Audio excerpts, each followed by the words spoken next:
What's the word? What's the word? What's the word? YouTube family.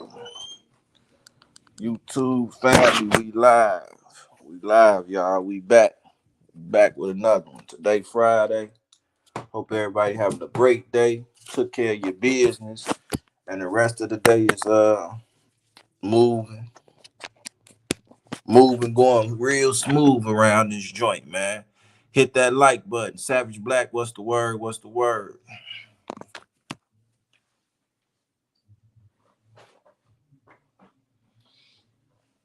Man, I was a little tired, man. I got off work and came in here and knocked out. I'm supposed to been got up and did a live. I had to give me some rest, man. Like at the end of the day, I work and shit too, man. Nigga be tired, man. So but we ain't tripping on none of that. We ain't tripping on none of that. Let me get let me get shit situated. Y'all take a time out, hit that like button, man. Get ready for this show, man. We're gonna talk about big folks. Gonna say cheese. We're gonna talk about Charleston White. Talk about a lot of things. The titles, man. Y'all see the titles, man.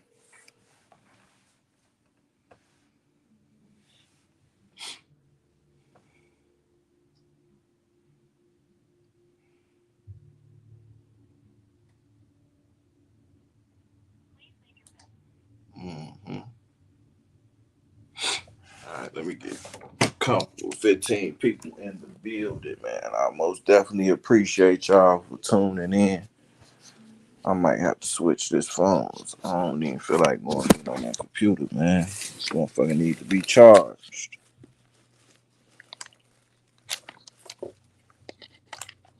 How the fuck it need to be charged? I'm just sitting right here on this time. I ain't take care of none of the business I was supposed to take care of. Let me get sitchy. Let me get sitchy. Uh, Let me go to the motherfucking you did right here.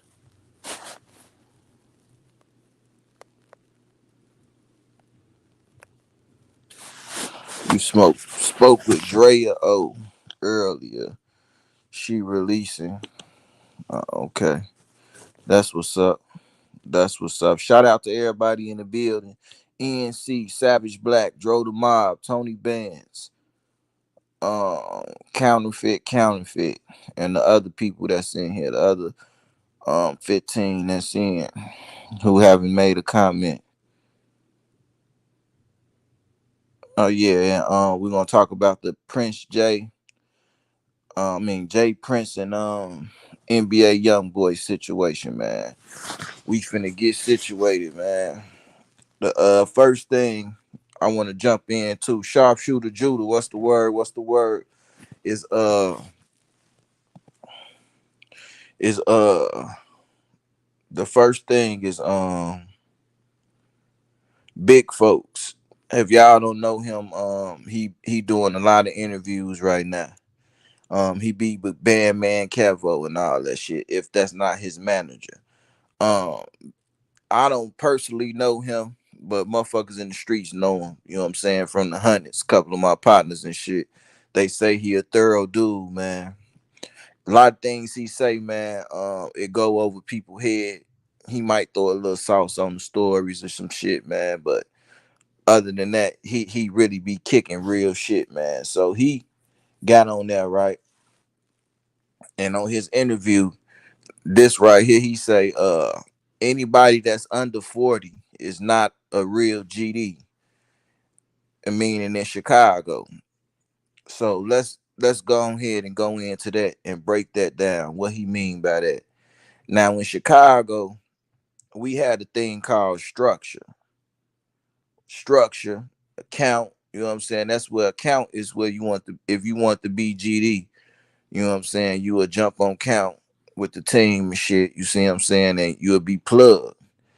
When the structure and authority got took and everybody got snatched, it became vacant. It was no guidance and it wasn't no older guys to plug the young guys. These is facts. So if niggas ain't, was it, I want to say, damn man, I want to see. I want to say what year that. See, this is why I need payroll and Kenny, like 2001 or some shit. I don't even want to say 2001. I want to say 99 for the 99 and the 2000. Yeah, somewhere around that time. Yeah, we around that time between 99 and 2000. Any motherfucker came after that, it wasn't no real structure. I mean, yeah, you got G and them doing what they do up north. You know what I'm saying right now, but as far as real structure, man, a lot of the niggas that was in this shit went to jail, dead. You know what I'm saying? So it's no motherfucker to really bless a motherfucker in so that they could really be folks. And this is true. This is true. You know what I'm saying? This is why I'm speaking up on this shit, man. I'm 38. You know what I'm saying? But he was off by a couple of years, man. I want to say he was about 3 years off, man. I take 3 years off of that, man. If a motherfucker 37, under 37, I don't believe they know they literature, they paperwork, they never been in no sessions. You see what I'm saying? Shit like that. So he own it, but he off just a little bit. So he right around it, man. The man ain't lying, man. Yeah, the man ain't lying about that shit, man. So you got people responding to the video and shit like, oh man, I'm a real GD and all this shit. Just because you wake up and you claim GD don't mean that you a real GD, man. You can't just claim something and say that you this. You got to get blessed in. Who blessed you in? Who blessed you in? Where did you get blessed in at? Who put you on count? Like he's speaking real shit, man. And we could speak on that and do all this because this is Chicago politics. You feel what I'm saying? This most definitely Chicago politics, and this is the reason why it's a lot of bullshit going on now. Like the little kids getting shot, all this. You feel what I'm saying? Innocent people getting shot. Like back for real, y'all. We used to have to get permission.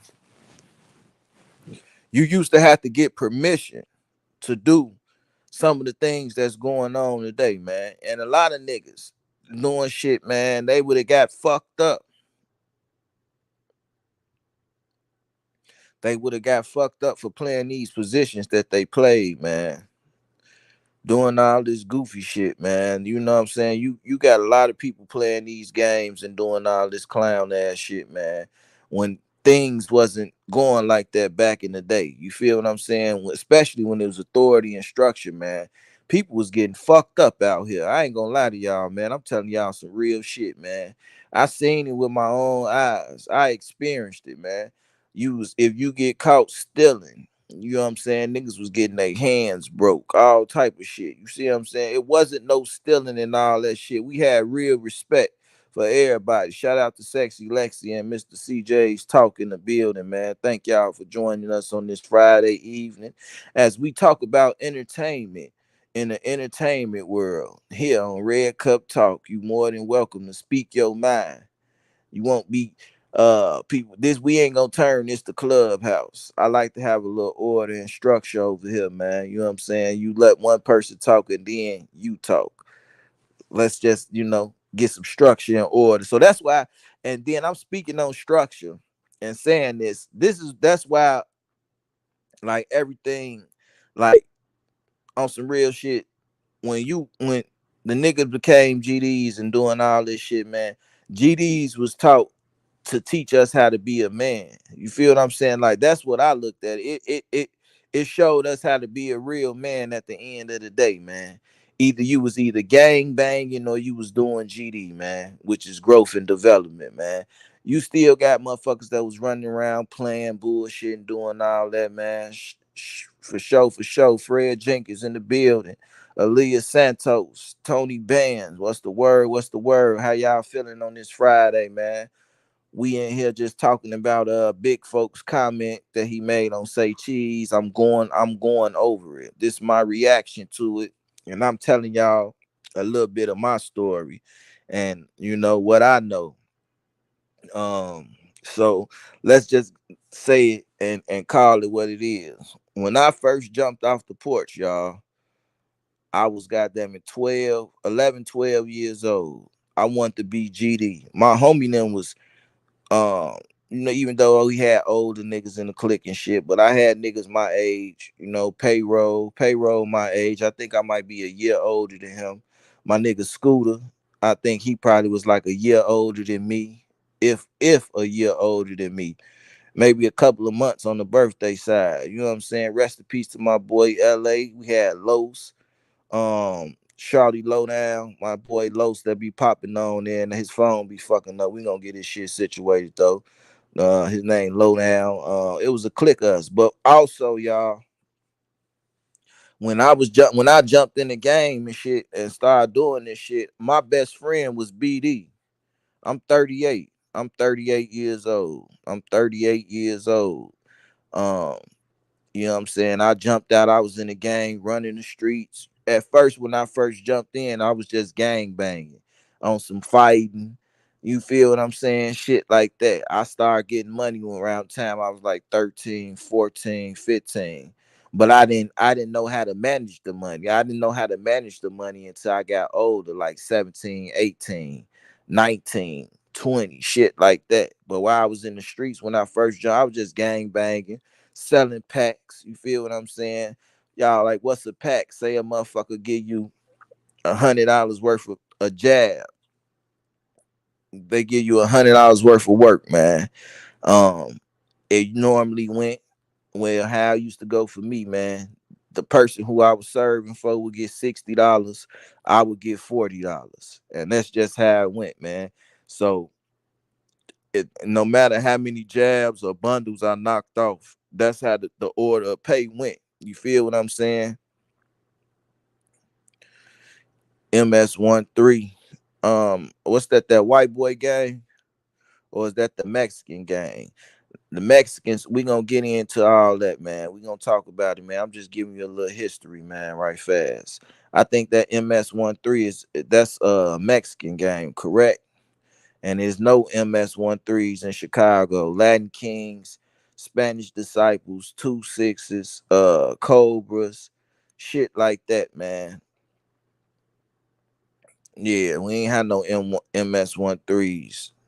Yeah, nah, hell nah. We got even the Irish boys had gangs and shit like that down there on 35th, where I plug GD from, right? Across the way we had the white boys, Bridgeport. You know what I'm saying? They had a gang. Well, I ain't gonna call them white boys because they was like Italians and Sicilies and stuff like that. And when you go on their side of town, it was like, you feel what I'm saying? What's crazy is the White Sox Park used to be on 35th. The White Sox Park used to be on 35th. The White Sox Park used to be on 35th, man. So after you can go one direction and go towards the projects, and then you can go the other direction and go towards where all the Italians and where they was at, and the white people and the Irish and all that stuff they was at. And over there, they didn't like the black people coming into their town, man. I don't know if y'all know or heard of Leonard Clark. If y'all haven't heard of Leonard Clark, y'all Google this, man. Y'all can Google it, man. I want to say I was probably about 7, maybe 8 when Leonard Clark got fucked up by them. They beat him so bad under the Rodney King Act. They beat him like that, man. He got a big ass lawsuit. Um, and by the time he was 18, he was broke as hell. He had a big ass lawsuit from that shit, and by the time he was broke as hell, I'm gonna give y'all time to write that name down, Leonard Clark. Y'all can Google this name, put it in on and put Chicago, Leonard Clark, Chicago, and as you put it in, you'll see what pops up and stuff. And you know what I'm saying? It's just some of the history that was going on in Chicago and things that was happening in Chicago, man. So, but basically what I'm telling y'all, man, is that a lot of people jumped on Yeah, the Leonard Clark story was horrible, man. A lot of people that's claiming GD now and doing all that stuff, they wouldn't even been accepted into the gang.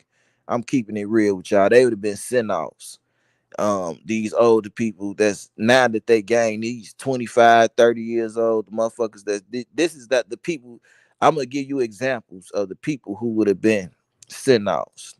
The people that be like on folks in them grave, on my daddy, all that merching it on people doing all that, them niggas would have been the send-off mans. You feel what I'm saying? They still young minded, motherfucker 25, 30, ain't trying to get no money. Me and my homies, man, by the time we was 17, 18, shit, we was trying to get some motherfucking money, man. For real, for real. We understood that concept of money, man. Um, Motherfuckers up under us. I'm not gonna say that they fake, like, cause you got some motherfuckers that's like 37, 36 that they probably had a real run in this shit too. Got to experience this shit, but a lot of motherfuckers didn't really get to experience it when it was really going on, man. And I'm trying to tell you, man, gang banging in Chicago from the early 90s, from the late 90s until now. You feel what I'm saying? Like, it wasn't no wars and shit. Like, you couldn't just go start and shoot up and do nothing and make no war. You would get fucked up for that. Cause you when you do a start a war, y'all, you fucking up people money. You fucking up people money. Yeah, the Dale Vikings was in Stateway, 36, the Deuce and the Trey. They flipped BDs. And if y'all didn't know, Beasky the shooter from down there. Beasky used to be a Dale Viking. And when everything changed up, he went his way and all this, man. Beasky used to be down there on 35th too, man. I can't take that from him. He did used to be down there, man. Uh but basically, man, everything was structured. You before you did anything, you had to have permission. A lot of people couldn't move the way that they move today, man, back then, because they would get fucked up, man. I'm just here to keep it real with you. I ain't gonna tell you no, I ain't gonna sugarcoat nothing or none of that. I'm just telling y'all the real deal, man. So a lot of these people that's running around in Chicago, gang banging and all this stuff, they not even really on count, man.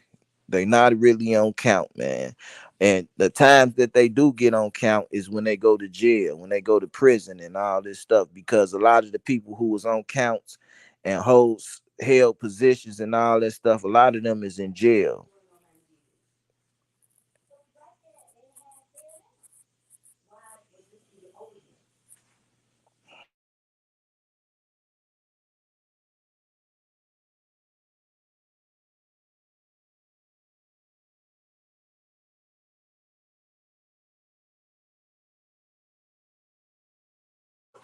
Yeah, I'm 38, man. I ain't no shouty in this shit, man. I ain't no shouty in this shit, man. I've been around, man. Like I say, I've been dabbling, ding, messing around, dibbing and dabbing since I was goddamn it 12, 13 years old, probably earlier than that. Um, yeah, for sure, man. I ain't gonna sit on get on here and tell no bullshit, man. When I was running around, we used to see the guys and shit like study circle in the blocks and all this shit. Like, I used to be like, man, these niggas got cars. Why is they study riding around and circling the blocks and doing all this stuff? Like, when motherfucker went from the buildings and went to the project, I mean, went from the project buildings and went to the blocks, and I started seeing people just riding around all day, circling blocks and shit. And I'm standing out there and shit with my homies and shit. We used to always wonder why was they riding around circling the block all the time. They was serving. We ain't know that shit till I got older.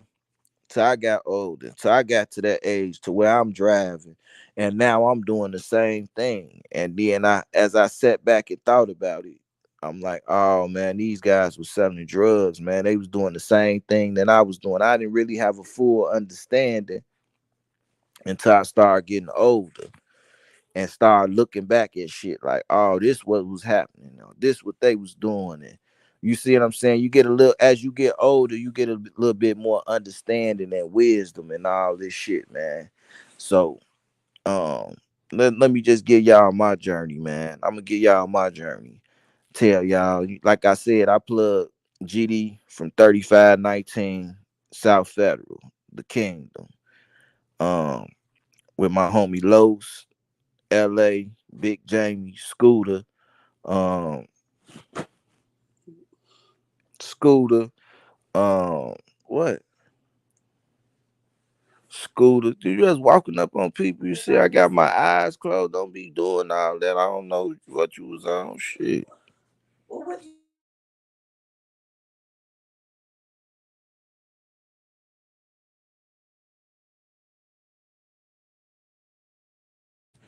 Yeah, though, man. So,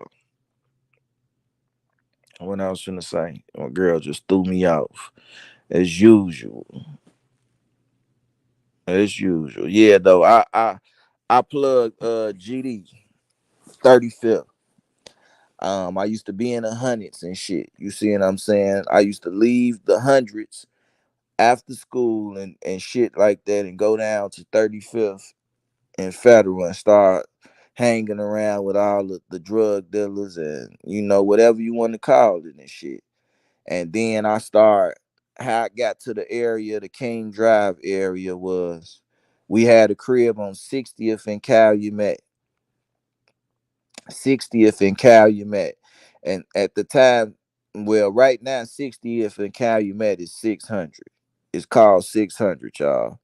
It at that time it was when we lived there, there was still BDs on that block. They was hustling, they was doing what they do. Um yeah, for sure, for sure. On 60th and Calumet. As we moved off 60th and Calumet, I moved to 54th and Calumet. Now they when we moved down there, they was BDs. It was a lot of BDs down there. That's the whole Blackgate area. That's where Murder from. That's where Blackgate Benzo from. Murder. He been on my page a few times. Y'all done heard a couple of his songs and shit. That's where he from. Also, I got a little brother that plugged BD from down there, and I got a cousin who was BD from down there. Rest in peace to TP.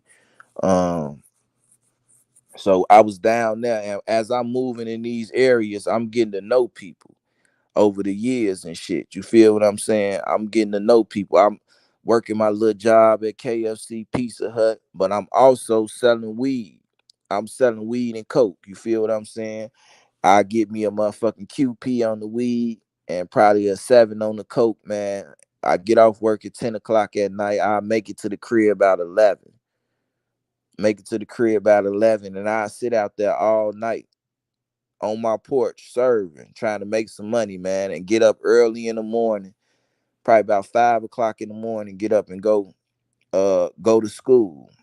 Get out of school, I'm right back, to the job, then I'm right back doing the same thing. So I moved from down now 54th and Calumet. Now as I'm moving to these places, I'm building relationships with people. You feel what I'm saying? So we moved right back on 59th and King Drive, 5916 King Drive. Now at this time, the Calumet building was up, still up, 6217, man. It was a lot of people, the BDs, they was getting money. That they had Bentleys, you know what I'm saying? They had a radio station. It was a lot of shit that was going on in the area. And it was a lot of fucking money in the area, y'all. It was a lot of money in the area. I ain't sitting here telling you no fucking lies, man. So as I'm serving right here on 59th and King Drive, 5916, right across the street from the basketball courts, we had people like now I'm like 18, 19, 20 around this time. So I'm already full force in this shit. Ain't no turning back. Now we got the shorties coming up. Let me tell you the type of shorties that I seen coming on them blocks. E-Day. E-Day used to stay right next door to me. I knew him was a shorty. Him and my little brother was best friends. E-Day. Y'all call him famous. I used to call him Lil Hossy. Lil Hossy. Famous 600. I used to call him Lil Hossy. Uh Who else? 600 Breezy. Yeah.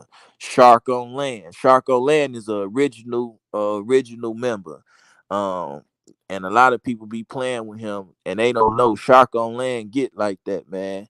Motherfucker think just cause he humble and he try to stay out the way. Well, he ain't humble, man, but just cause he try to stay out the way and do his thing, man, they think he some soft ass nigga. I personally know Shark on Land, and I done seen him in action doing what the fuck he used to do, man. And he far from a goofy. So a lot of motherfuckers can play with him and think he goofy. See, that's another thing, man. Respect was given, man. It was earned and it was given, man. A lot of people playing with people, disrespecting them on the internet and all this shit, man. But if them people lock up in the room together, man, you will see who walk out. A lot of these people on the internet be some straight cowards. Can't fight, and only gonna be tough if they have a fucking weapon or a gun. But I ain't gonna get into all that. Let me just get back into talking about who was around and all this shit, man. And they was screaming. Everybody that I just named was BDs, man. I was the only GD on 59th and King Drive. No, I wasn't because 600 Breezy was GD at the time. Hossie was GD at the time. They was mixed in. Before it was 600, it was called Brick City. And it was a mixture of GDs and BDs and even some stones over there. As people start getting killed and shit start getting real, you start seeing people that was GDs flip to all BDs. This around the time Chief Keef's done starting to blow up and everything now. So Lil Trigger, I used to see Lil Trigger walking through the hood, right? But Trigger, he was different than all them. Trigger was trying to get him some money, man. Trigger tried to get him some money and fuck with the bitches, man. No bullshit. Get him some money and fuck with the bitches. I kind of like took him up under my wing. You feel what I'm saying? I took him up under my wing and started fucking with him super hard. No bullshit. I started fucking with him super hard. And we locked in and we super tight to this day, man. To this day, man. That's like my little brother, man. He always called me with advice and shit. You feel what I'm saying? Well, I mean, he always called me, looking for advice and stuff like that. And I give him a helping hand and stuff like that if I can, or like, oh, bro, you should do this or you should do that, or you feel what I'm saying? I done sit here and been around all these guys though. D Rose was around. Chief Keef was around. Like I had a trap house, and all them niggas used to be in the trap house. No bullshit, and that was on 61st and King Drive. Um, 61st and King Drive. I made a lot of money on that motherfucking area, man. But it was predominantly all BDs. So I used to get into it with the BDs all the time because I was getting money, man. They wanted me to shut down and stop hustling. But let me tell y'all, a lot of the BDs, my baby mama, my first baby mama, and my best friend to this day, um, my best friend, his cousin was my first baby mama. You feel what I'm saying? So they had a lot of family members from 59th to 63rd. Some real members. So motherfuckers, they'll try to fuck with me, but or try to jump on me, but fool and them be like, man, if y'all want to fight them head up, but y'all ain't jumping on them. So as I start, no bullshit, as I'm coming up in this shit, man, I was still GD, but I wasn't no gang. I stopped gang banging and focused on money, man. So, but I always knew how to fight. I always knew how to fight. And as I start fighting them niggas, I'm knocking niggas out, doing what the fuck I do. I ain't gonna just sit here and I done got jumped on a couple of times. You know what I'm saying? Got fucked up. I didn't win every fight. I'm not gonna sit here and say that. No, on the head up side, I won every fight. But as far as niggas jumping on me and doing all that shit, yeah, a couple of times y'all done jumped on me. I catch a motherfucker by theyself is a different story. You know what I'm saying? Niggas balled up and folded up like bitches. So at that time on King Drive, on King Drive, right? This is when I ran in the swipe in 2010. So they be saying this is why I'm getting into this story and going into the history, man. A motherfucker said, I heard motherfucker like, what I don't know what Swipe has. It seems like Swipe has something on C-Hood because I support Swipe and all that shit, right? Let me tell y'all this, man. I know Swipe before the fucking internet. I know him before the internet. Like, had a relationship with him before the internet, man. I didn't meet him on the internet. Like, he met all y'all on the internet and y'all fell out and all that shit. Our relationship is different. We was real friends in the street. He was BD, I was GD. You see what I'm saying? But when I was getting money and shit like that, I was fucking with Swipe, helping him get money. You feel what I'm saying? I know Swipe since 2010. So it's different than y'all talking about what do Swipe have on you. And I mean, listen, man, this I know him for real, nigga. This is a real my real fucking friend, nigga, that I know in the fucking streets and not on the fucking internet, man. Not on the internet, man. So let's get that understood, man. That's why my relationship with Swipe is different than everybody else's that's on the internet. They be like, oh, Swipe getting into it with everybody and all this shit. Let me say this, man. If a Hood, you don't hold him accountable. Me and Swipe done had arguments to whereas I'd be like, man, bro, you shouldn't did that. He'd be like, man, and he say his thing and shit. Then we don't speak on. Then he'll come back and holler at me a couple of days, like, man, you know what, you was right, bro. Or vice versa. I'll come at him like, oh yeah, you know what, you was right. We never got into it and was doing no beefing or none of that shit, man. Cause that shit is beyond us, man. It's beyond us, man. That shit beneath us, to tell you the truth. You know what I'm saying? I've been knowing him for since 2010. It's 2023, man. That's 13 fucking years, man. My relationship with Swipe is not no internet relationship. This is my boy. When I used to be outside and I'm serving and shit, and motherfucker be like, don't fuck with him, I'm fucking with him. You see what I'm saying? And we builded a relationship off of that shit. You feel what I'm saying? And this is facts. A Swipe, goddamn it, was helping me get money, and I was helping him get money since 2010, man. So I know him for real. When I moved out of Chicago in 2015, and moved to Atlanta.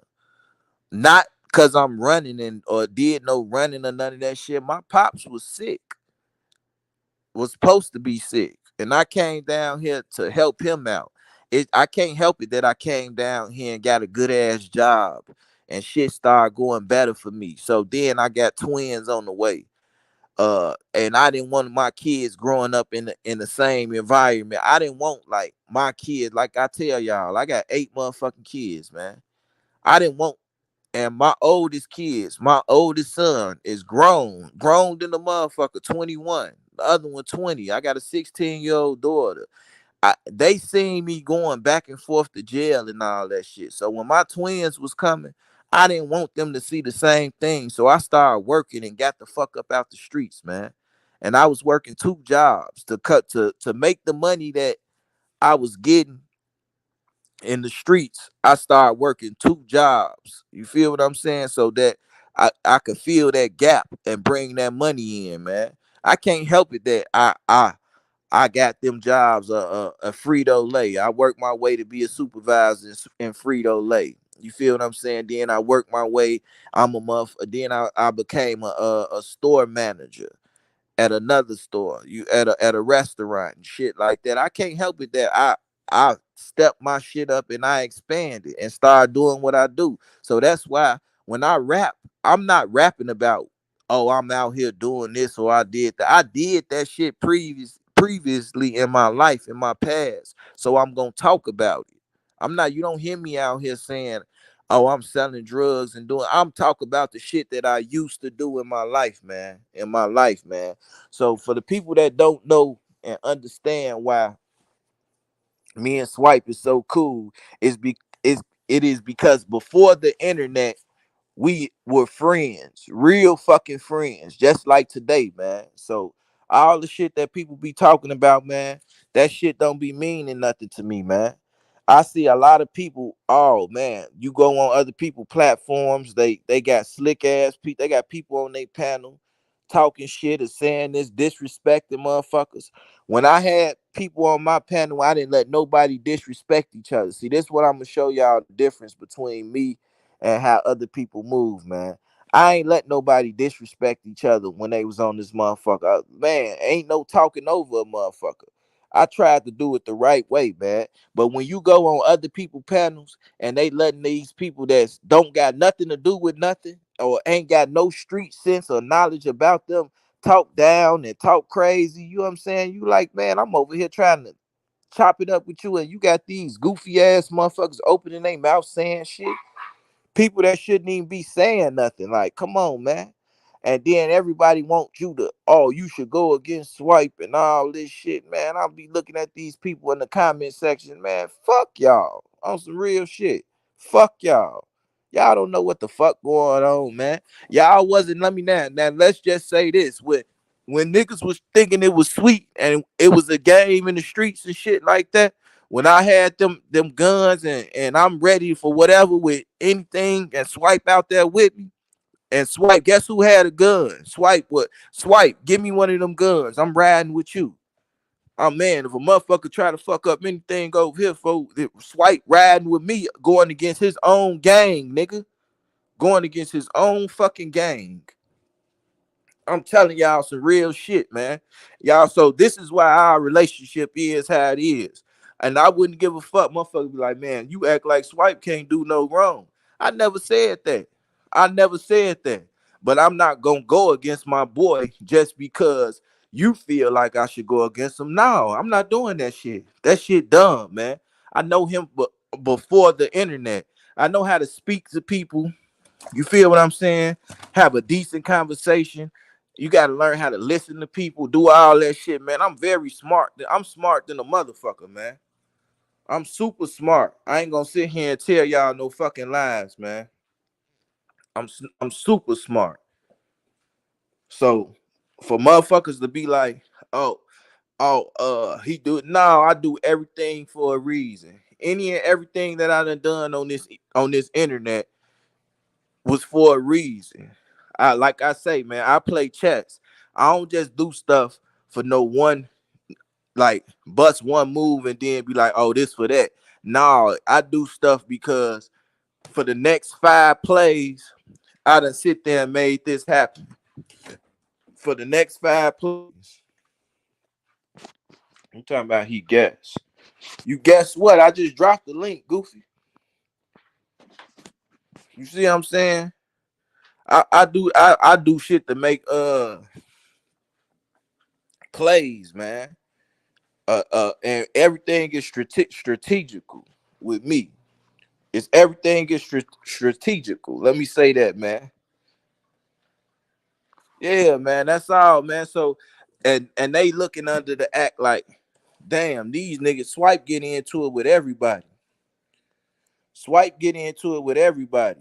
Why he ain't why CEE-HOOD? You know what I'm saying? They think cause I know how to articulate myself and carry myself well, and I'm a humble ass dude. That make me a bitch or something. No, man, I'm far from a bitch on everything I love. A lot of these motherfuckers that call me bitches in these comment sections and on these podcasts and did all this shit, I guarantee you, if you put me in a room with they ass, I'm gonna walk out. They gonna be in that room sleep. I'm gonna walk out on everything I love. I'm gonna walk out. They gonna be in that room sleep. I guarantee you that, man. Motherfuckers play games and shit out here, man. Like this shit ain't no game, man. I'm not going against nobody. Uh, especially not no Swipe. If something ain't right, I don't have to get on the internet and tell Swipe, oh man, you should do this and do that. No, I don't gotta do all that, nigga. I got his number. Let me call him, all right, and tell him this. You feel what I'm saying? We don't gotta sit there and be on no internet arguing and doing all that shit, man. So fuck all the bullshit, man, and what people be saying and how they feel, man. At the end of the day, man, I know him from the fucking streets, man. Since 2010, I had to go through a rundown and tell y'all all this shit, how I met him. I had to do all that and tell y'all this, man, so that people can get an understanding. A lot of people don't understand what the fuck be going on. They don't understand what be going on. So why the fuck would I beef with him for the people on the internet? Beef with a motherfucker I know on the internet for people that I don't know that's on the internet. Come on, man. Make it make sense, man. Make it make sense.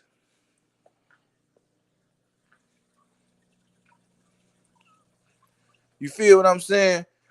Or make this shit make sense, man. I'm not on this motherfucker to sit here and do this shit. I'd rather see motherfuckers. I'll tell y'all the truth, man. We get on here and we do all this shit, man. Even me myself, I'm guilty of it.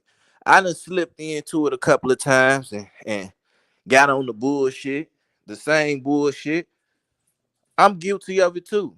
But we all be looking dumb as hell doing this shit, man. We this shit look grown ass men where we can't even sit down and communicate. Grown ass men. We can't even communicate with each other, man. Shit gotta stop, man.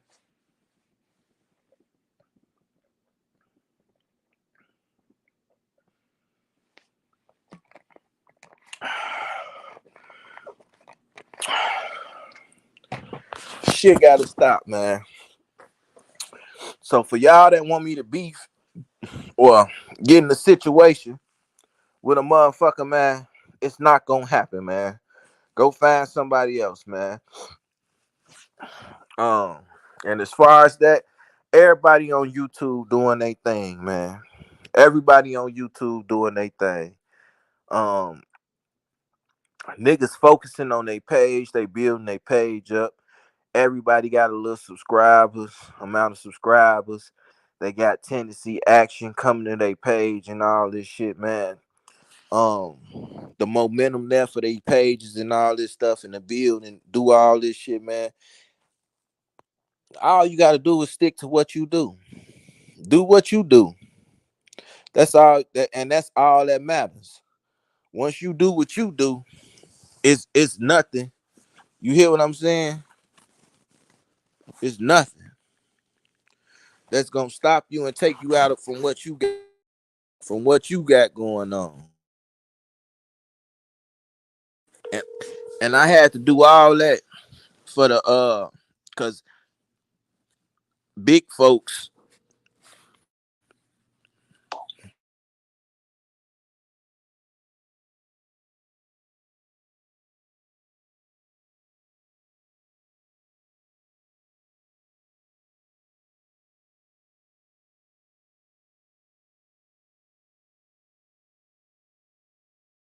Yeah, hell yeah, but yeah though, man, it ain't no other shit like that, man. We try to get shit right, man, and everybody not gonna like each other, and everybody don't gotta fuck with each other. The whole thing is respect a man's mind. I don't gotta fuck with you. You don't gotta fuck with me.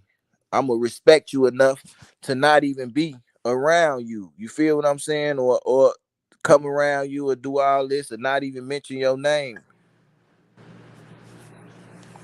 And that's where we go and we show the maturity right then and there. Say something so I can see if I gotta turn my volume up.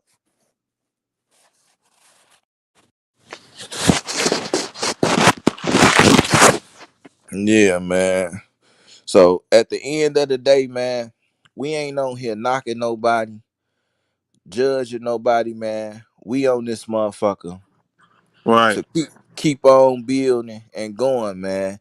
And I just had to give y'all that history because big folks said the people that's under 40 is not no real GDs or gang members. So I went all the way back to when I was 13 and just a little history. left from Man, what man, I big went. folk. I'm gonna fuck that, man. Fuck Hold that. on, hold on, I, hold on. Let me finish. I'm gonna let you say it. I'm gonna let you speak. Payroll. So I had to go back into that part in the history. You feel what I'm saying? To where we at now, and while I got to where we at now, I ran into Swipe. I gave y'all the story of how me and Swipe ran into each other to let a motherfucker know that we did not meet on the fucking internet. So we is real friends in real life. So just cause people want me to beef with them and do all that shit, it's not gonna happen. I got my own shit going on, man.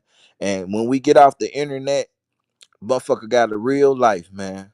That's all I want to say, man. So y'all could stop expecting me to beef with a motherfucker because y'all beefing with him or y'all don't like him or CEE-HOOD's his hype man or all that shit y'all be saying, man. I be seeing the shit in the comments, man, and I laugh at y'all. And that shit come from people who don't even got no real pictures on their profile, or they'll get on YouTube and y'all won't even show y'all face or none of this shit.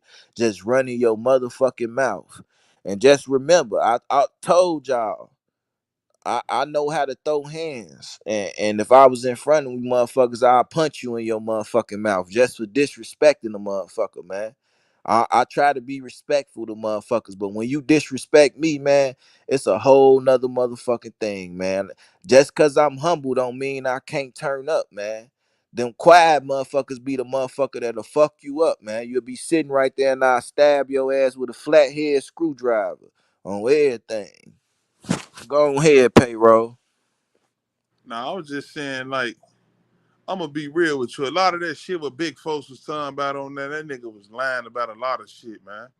Yeah, On my but dead brother, do bro. you agree though that big folks is a Man, he lying, boy. Nigga, we was on count. We was shouties. We had a. no? I'm from I ain't. 32. I ain't saying that. I told them that he got the years fucked up. He should have said to at least 37 or something. But do you agree that big folks was a real nigga out here in these streets? I He mean, official, like he I mean, official. I can't really speak about nothing about I'm big saying, folks is out here. Big folks is in the was he? field Is hustling. he I'm gonna put it like this. official? Put it like this. Cause Is he he was fucking with official? my people, my little niggas and shit, man, from off Wallace, 119. So He was is fucking. he official? He was fucking with Lil Duke. Them. He was fucking with He was fucking with my brother. My brothers. Is he You know what I'm saying? official? That's the question. He Payroll. he he official GD. All He right, official okay GD. then. That's all I want to know.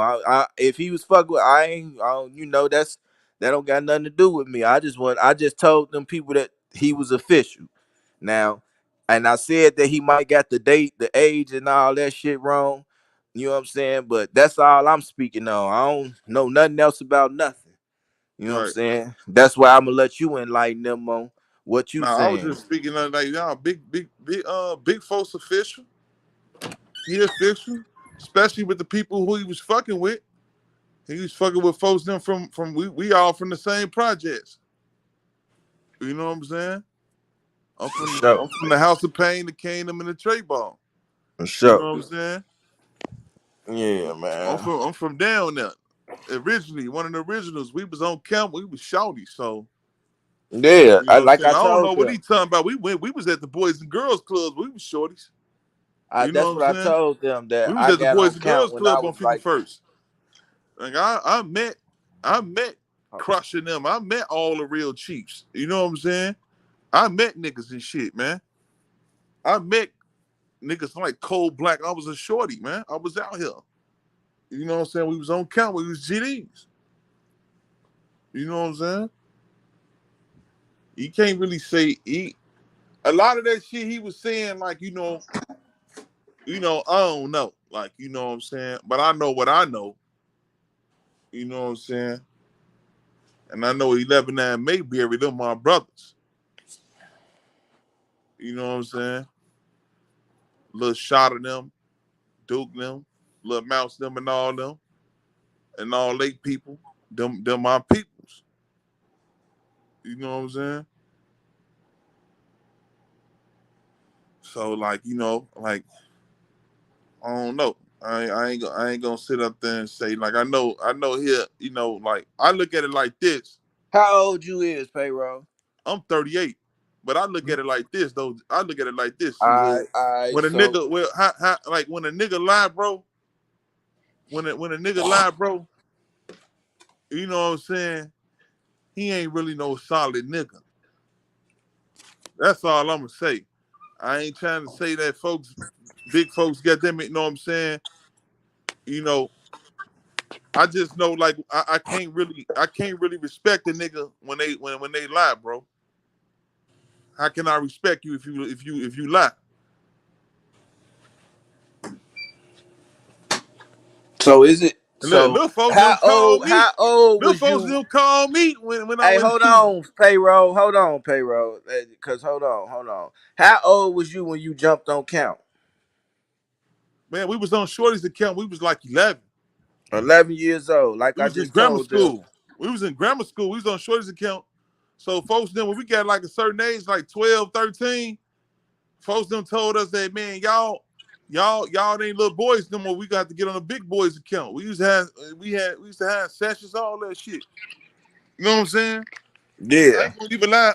The buildings and shit where I'm from, our last session we had was like 2001. Yeah, that's what I told them too. I said that like that was when all that shit fell into play and people wasn't on there.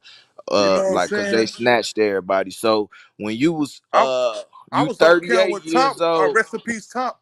Rest in peace, Top. I was on count when Top was goddamn it. He was assistant good man. You know what I'm saying? I was on count like when all the real shit was going on. When folk used to have to go to the 40s. That's where where the big heads is at, the Chiefs. You know what I'm saying? And Yeah, then but not even saying my this people the no matter whole what. thing. This the whole thing. What I'm doing and what I'm saying, right? This ain't we because I don't want to make it like you feel me. I said that he was off on the years when he said 40. I said he should have went back to like 37 and said that like if a motherfucker under 37 they not no real GD because who the fuck do you know that blessed them in? That's what and that's where I want this. I'm sticking with that Right, around that topic and subject and all that. right. Now and that's true. I just said that he was off by a couple of years. He said 40. I say 37. People that was under maybe 37. I don't know too many motherfuckers Yeah, 35, my 36. brother, my little brother, young, like I'm 2 years older than my brother. Folks was on count with us. We was shorties. He was on count with us. And I'm 38, bro, like by what, 35, 36. He was How on count old is with us. Sherman? How old is Sherman? Killer, Sherm, yeah, killer, Sherm about what, killer, 35, 34? killer 34. Yeah, and he was Killer on like count. 34, 35. Yeah, but he was on count, and he was when he young with it. So that's why I say like I don't want to take nothing from nobody. So I'm trying to get the right age range to whereas as far as people that was on count and shit like that before it was when it was like real count. Because a lot of these people that's gang banging and doing all this shit on the internet from Chicago and jumping on here and doing all that shit, man, they not no real GDs. Like prime example, man. Okay, like y'all know I be on King Yellow ass. King Yellow get on the internet and he be on the King Yellow G. is not GD. I don't mean to cut you off, but that nigga ain't no GD here, bitch. He get on here, yeah. He get on here and he be on the internet like I'm a real GD. I'm GD and do all this shit. If you a real GD and do all that shit, you ain't gonna even carry yourself like this, man. You see what I'm saying? You make the mob look fucking ridiculous, man. Ridiculous, man. For real, man. So that's why I be saying like, and I don't even know how old King Yellow is, man. I don't know how old he is, man. I'm just saying he moved like a clown, man. That's all I'm saying, man. So, and a real motherfucker who was really in this shit, man, they not gonna move like that. They like to carry themselves, you know what I'm saying? Because they like to carry themselves with decency, man. Because on some real shit, when motherfuckers jumped up off this shit, they learned that paperwork and all that shit. That paperwork prepare you to be a man in real life, man. You see what I'm saying?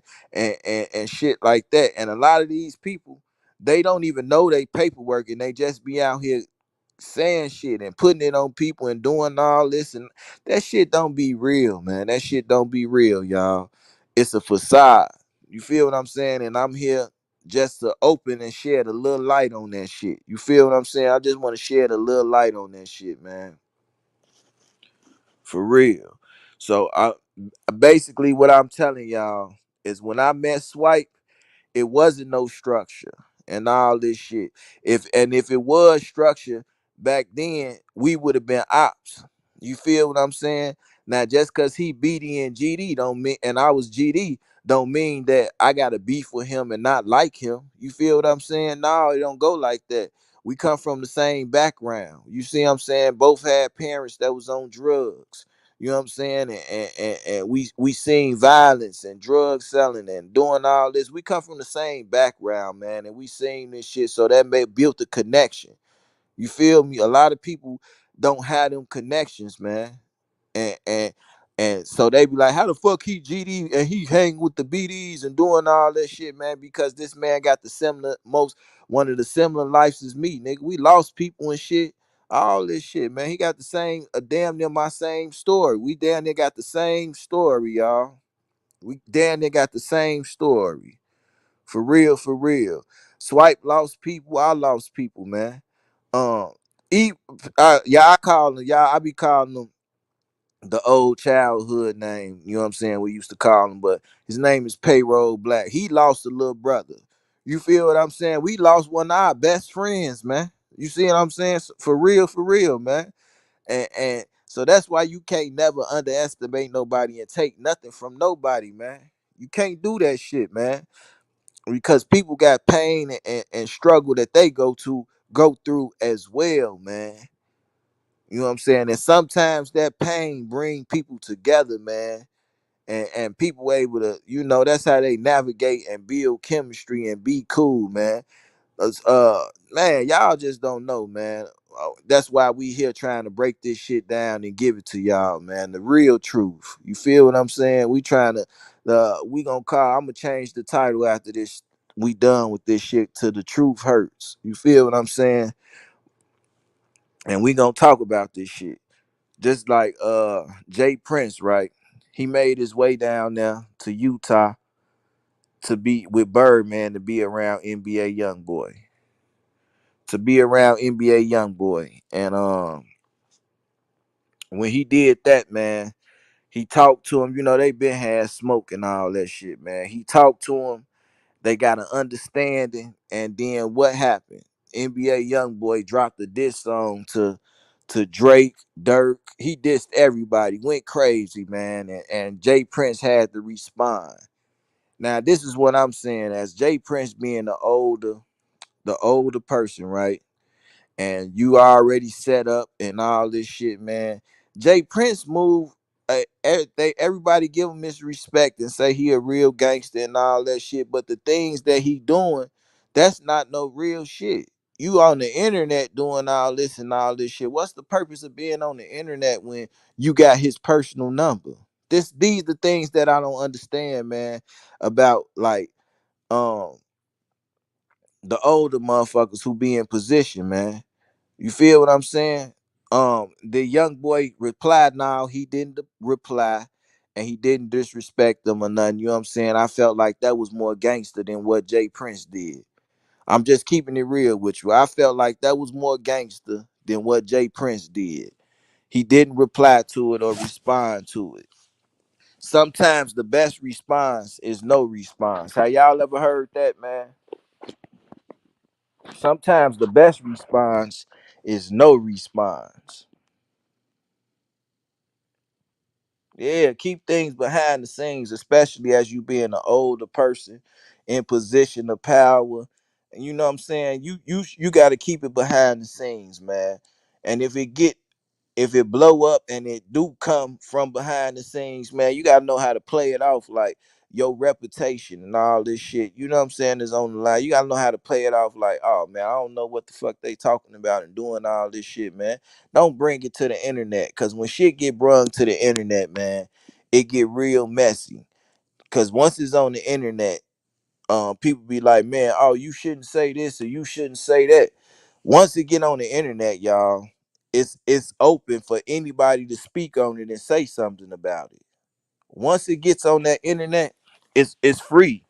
It's for any motherfucker to open their mouth and say something about it. So if you don't want people opening their mouth, speaking on situations and doing all that shit, we just try to keep the shit off the off the internet.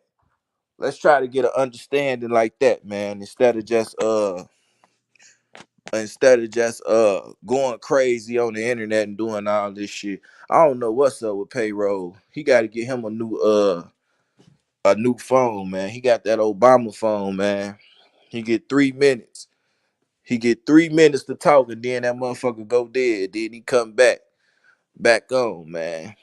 We got to get him off that Obama phone, man.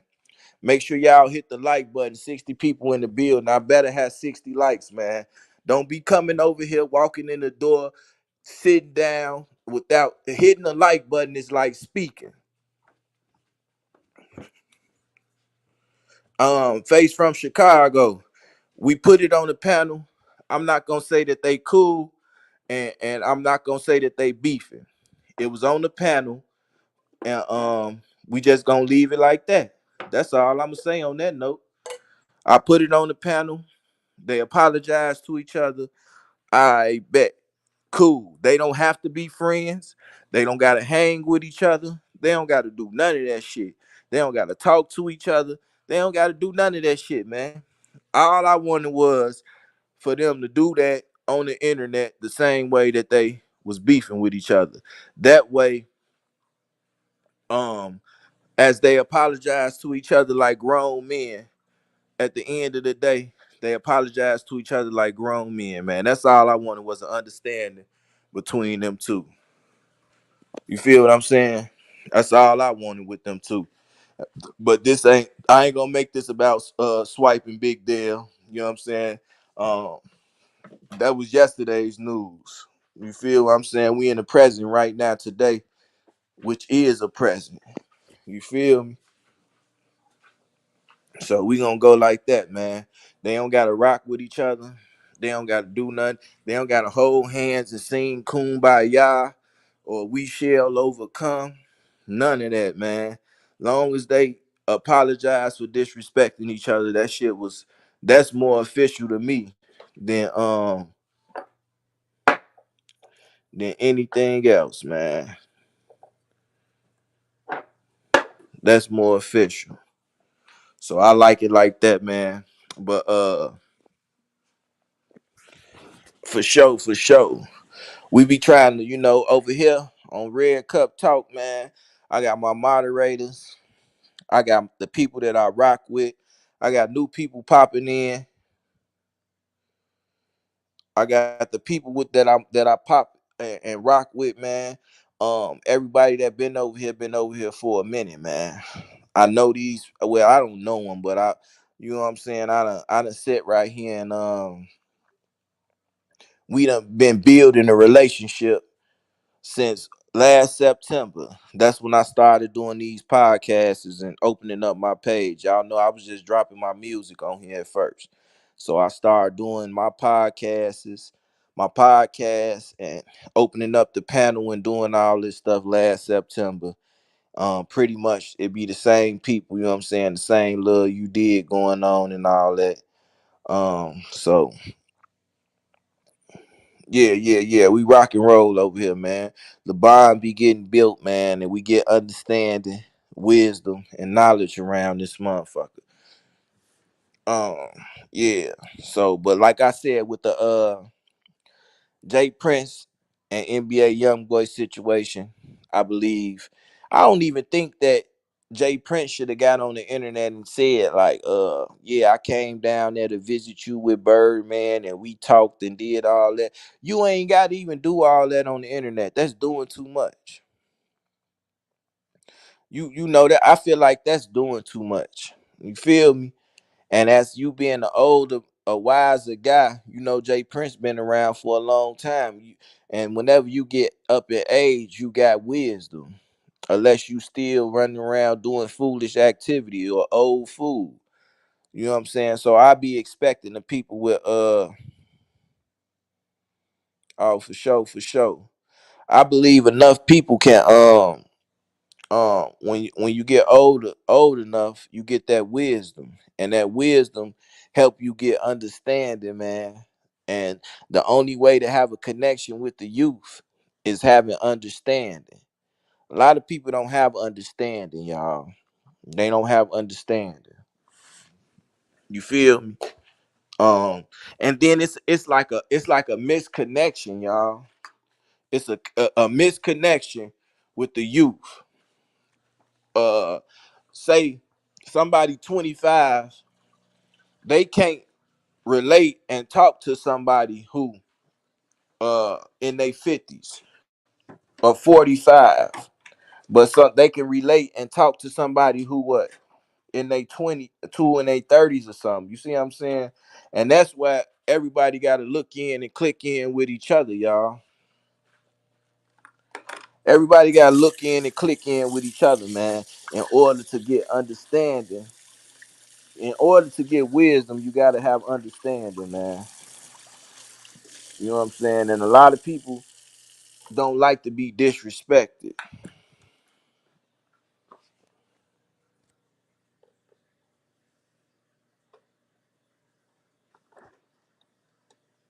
Yeah, you see what I'm saying? A lot of people don't like to be disrespected. And this new generation, y'all, they not going.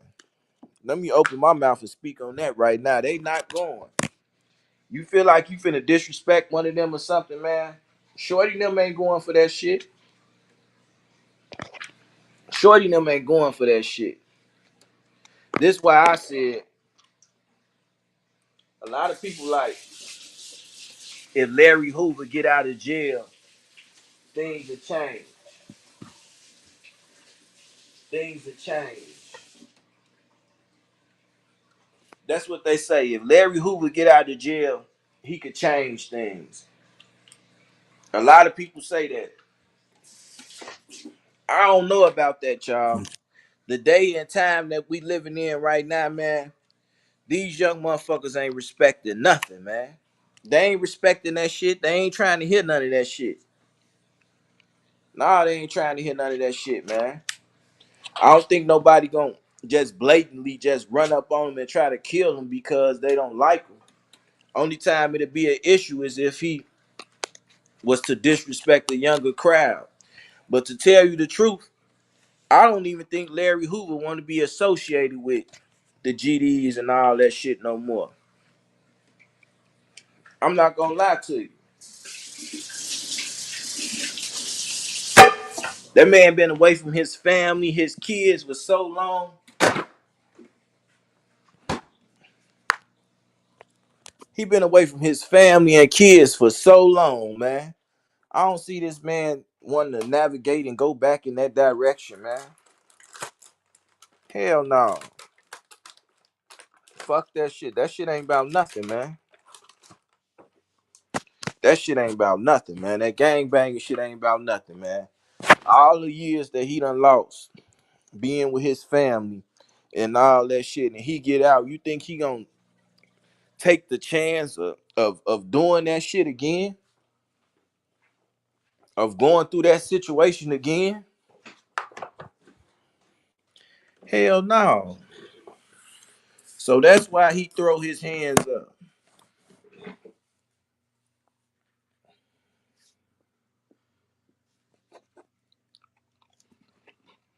Mm-hmm. Mm-mm-mm.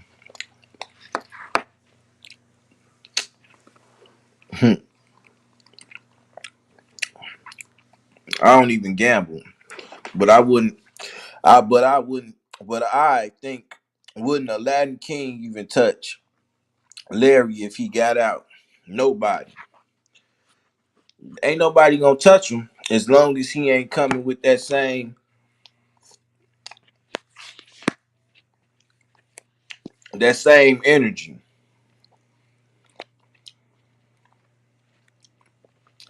That same energy, like he trying to come take over some shit. These young shorties, they ain't going, man.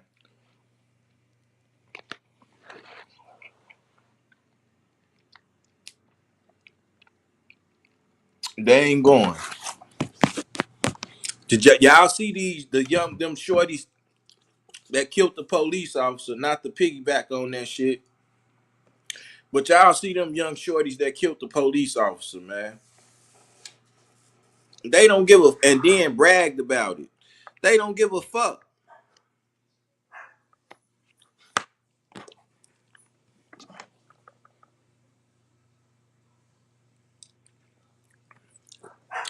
The young generation don't give a fuck, man.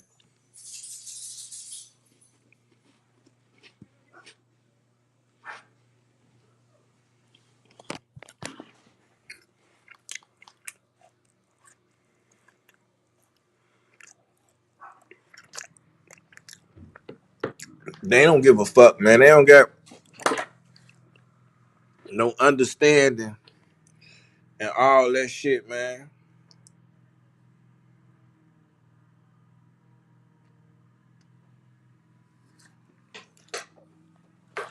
They don't know what the fuck going on.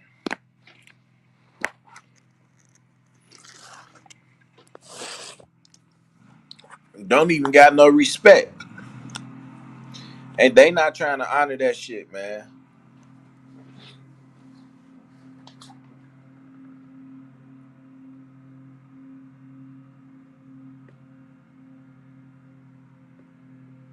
What the fuck they doing, man?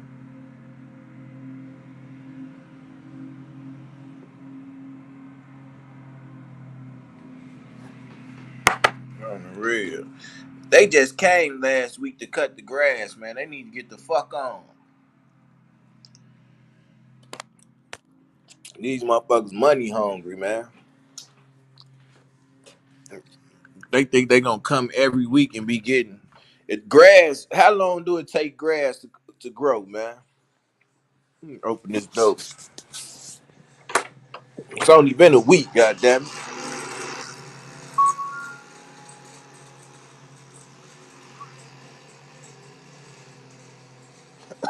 They ain't even cutting no fucking grass. Get the fuck up out of here, man. They'll get over on you, man. Oh yeah, but let's go ahead and get back into things, though, man. I just got threw off a little bit, man, by these people coming cutting the grass, man. I could have sworn they just left last week. Yeah. Excuse me. But we basically speaking on understanding, y'all.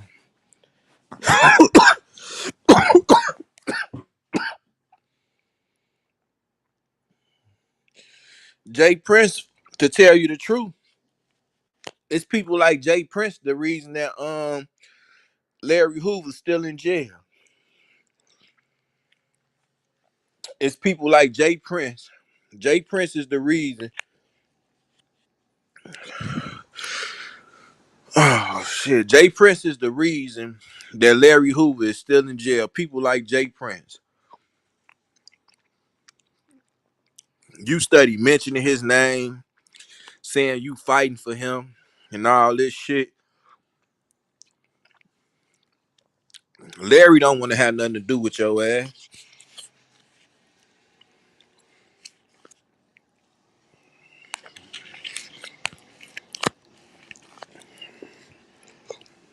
Mm-hmm. And who to say that's not part of the plan, y'all? Who's to say that that's not part of the plan?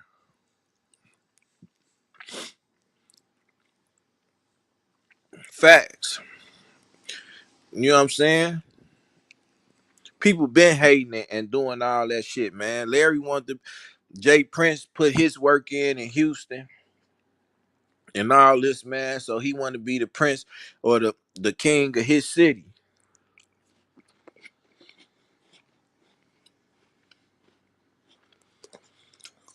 You can tell Jay Prince still active.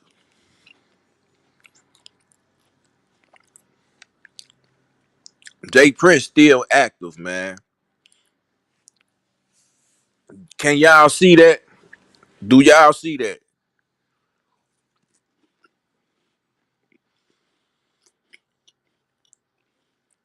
I'm keeping it real with y'all. I'm gonna tell y'all the real shit and not what you want to hear.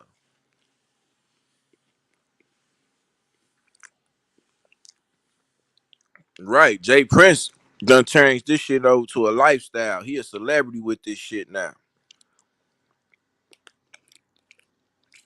When Larry just want to hug his kids, man. He done lost so many people, man. He done lost so many people in this shit at this point, man, that he give up on this shit, man.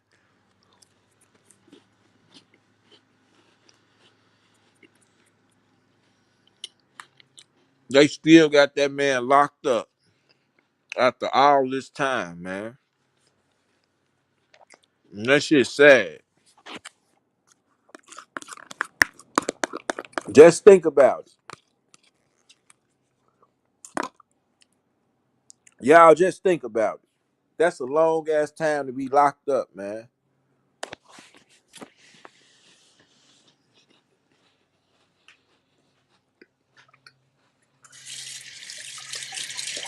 And it's 2023, man.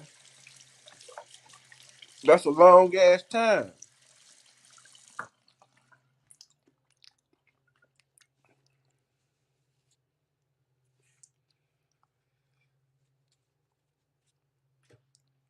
Man. Long ass time, man. To know that what you started this shit for is not even like that no more.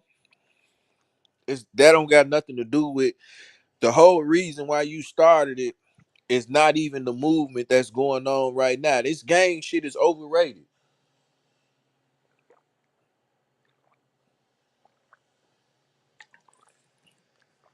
This gang shit overrated, man. I ain't gonna lie to you. I'm gonna tell y'all the truth. This gang shit is over fucking rated, man. If it's some youngins on here, y'all joining the gang and all this, man, and y'all in the gang, go ahead and get up out that shit, man. You know what's the best thing right now, man? Do y'all know what the best gang to be in right now is? The best gang to be in right now is the gang for your kids, man. You teach your kids and push them and put them on game so that they won't be tricked by gang members. You feel what I'm saying? So that they won't be tricked by gang members, man. A lot of people done lost their kids to this gang shit, doing all this, man. This shit ain't no fun. This shit pain and hurtful, man.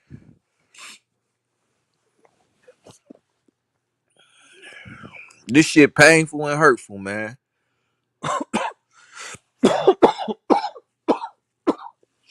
Excuse me. It's painful and hurtful, man. Ask any motherfucker that been in the gang for over 10 years how many times they done went to jail. How many people they done lost. Ask them this. Look look at their face when you asking this shit. Cause if you pay attention to a person's face, if you pay attention to a person's face and expression, the expressions they make and how they move and stuff, y'all, you can see that shit in their face, man. That shit hurt, man. That shit hurt, man. These people be hurt dealing with this shit, man. Every day, man. Yeah. Like I said, On the real. Like I said, man, it's people that goddamn it been doing this shit for so long, man. Yeah, you got all the good times. You got all the good times that you had. But the bad times gonna outlast the memories, man. When you get to thinking about your homie that's not never coming back, he dead. Your brothers, your sisters, your cousins. That shit hurt, man. That shit hurt, man. Niggas be dealing with pain. You know this shit. That pain like a addiction, man. It's there, man. It's not gonna go nowhere, man. You could think you goddamn it getting over some shit, man.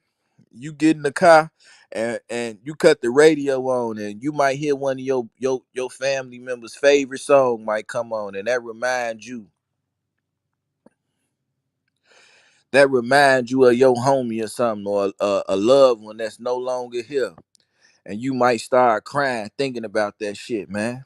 I don't know if y'all know how that shit to feel. If that shit, how y'all know how that feel.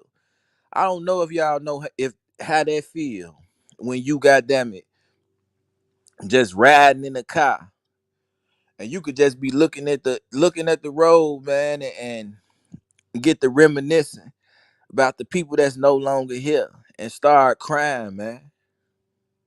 Oh, swipe it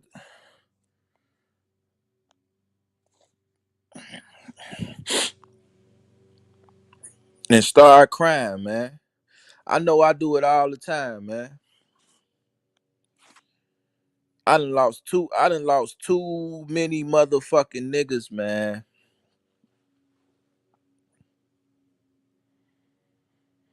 I done lost too many motherfucking niggas, man. And I open my eyes and I be looking back like some of these Facebook pictures and shit, Facebook memories and shit that be popping on. And it be pictures of me and some of the guys that might not be here. Let me say this too, y'all. Before I moved to Atlanta in 2015, me and my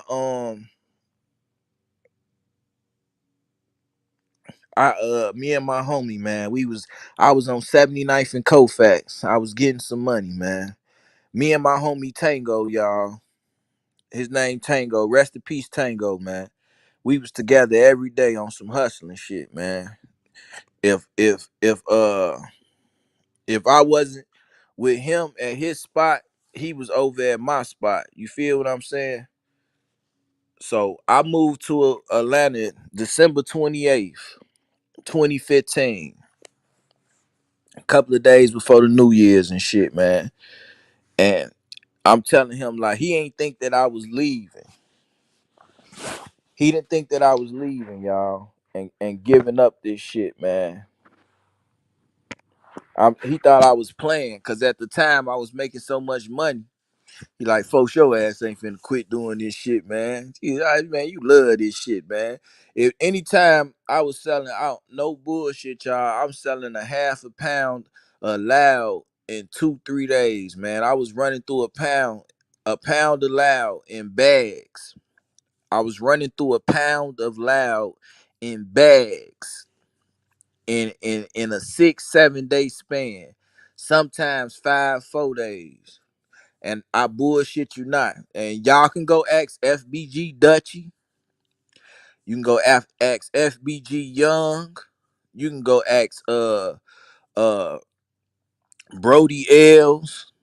Um you can go ask Kevo. They used to be with them. You can go ask who else can you ask? You can ask Trigger. Uh I'm Mizzle. I'm just trying to give y'all some names of the people that was around and shit, and they know, and they'll verify this story. I was doing that shit, man. I quit that shit, man. I quit that shit and came down here, man. My homie, like, man, he ain't think I was gonna quit. He thought I was gonna be out here still. He thought I was gonna still be out here hustling, man. And cause I was making so much money, man. And I told him, like, man, I'm done. I gave him the keys to the spot. I say, man, if you want to trap out that motherfucker, you can. You know what I'm saying? And he looking at me like, damn, this nigga for real. He for real. I had bought my plane ticket and everything. And I slowly start moving away from motherfuckers because I ain't want motherfuckers to be like, oh man, this nigga done got he got all this money, man. And he got this shit right here. He talking about he finna move out of town. A nigga will backdoor you, y'all. A nigga will backdoor you for shit like that. So I started moving a little cautious and shit. 1 month, 1 month into being in Atlanta, man, my best friend, man, at the time, man, he got killed, man. Got killed. They robbed him and shit at a dice game and shit, man. And then I'm like, man, this the nigga I was with every day. I felt responsible. You know why I felt responsible? Because I was with him every fucking day. He had my back. I had his back. And that's how it was, man. And I'm busting my moves. He looking over my shoulder, watching my back. He busting his moves. I'm looking over his shoulder, watching his back. You know what I'm saying? And I felt like I by me moving and giving up the game and coming to change and shit, I felt like I was responsible because I wasn't there to have his back no more. You feel what I'm saying? And that shit fucked me up. Man, man, that shit fucked me up, man. On some real shit, man. This real shit, man. That shit fucked me up. I'm sitting here like, damn. If I'm all type of shit popping in my head, and still to the day, like, man, maybe if I was here, he'd still. Maybe if I was there, he'd still be here. Because I would have told him, man, it's time to go, man. We ain't finna be doing this shit, man. Damn, man. Nigga get a little emotional talking about shit like this, man. For real, for real. But I gotta talk about it, man. You know what I'm saying? I want y'all to really feel a nigga when I'm talking about stuff like this, man, cause this shit be coming from the bottom of my heart, man. And it be the truth, man. I felt responsible for my homie getting killed just because I moved out of town, man.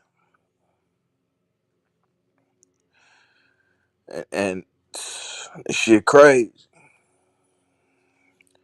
And I'm like, man, maybe if I would have stayed, he would have still been here, man. Do y'all know how it feel to look at somebody, one of your homie kids and stuff, and they asking where they daddy at, and you don't even know what to say?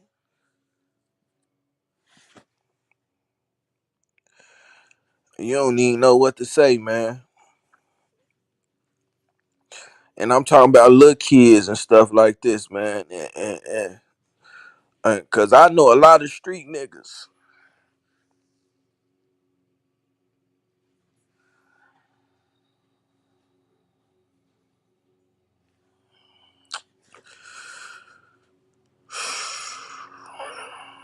Y'all give me a second, man.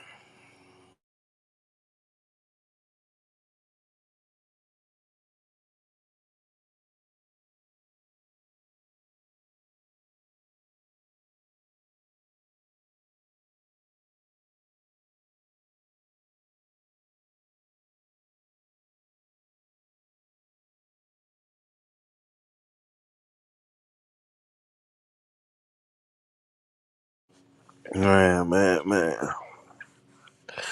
That shit hurt. It still hurt to this day, man. But I know a lot of street niggas who was some great fathers, man. They was great fathers. And no matter the bullshit the life that they was living in the streets, what the fuck they was doing, man. For real, for real. The bullshit that they was doing in the streets, man, them niggas was great fathers, man. And they kids love the hell out of them. Kids love the hell out of them, man. And they daddy not here no more. You see what I'm saying? One of my homies, man, his son, goddamn it, he did my homie, goddamn it, Me and my oldest son and his son birthday was on the same day, March the 10th. So when he doing shit with his son, I'm doing shit with my son. You feel what I'm saying? He died. He died last year in this Washington Park, in that Washington Park shooting and shit, man. And I'm watching his son just slowly. Like I try to talk to his son and all this. I even asked him, did he like, man, you want to come out here and chill? You can come out here for the summer and stay with me, man. You know what I'm saying? And shit like that, man. I'm watching him slowly slip into the streets, man. Shorty smart as hell. Play basketballs, sports, all this shit, man. He done stopped doing all that shit, man. And I'm watching him. I'm seeing this shit every day. I I get the little notification on Instagram that he going live. He all on there with niggas with guns and niggas talking about selling drugs and all this shit, man. And I'm watching him. I'm knowing his daddy ain't even allow him to do that shit. I'm seeing this shit, man. I try to talk to him and stop that shit, man. And to see him slipping slowly in the streets, man, that shit is goddamn it, man. It's hurtful, man. Cause I know his daddy worked hard to keep him away from the street shit. His daddy was in the street shit.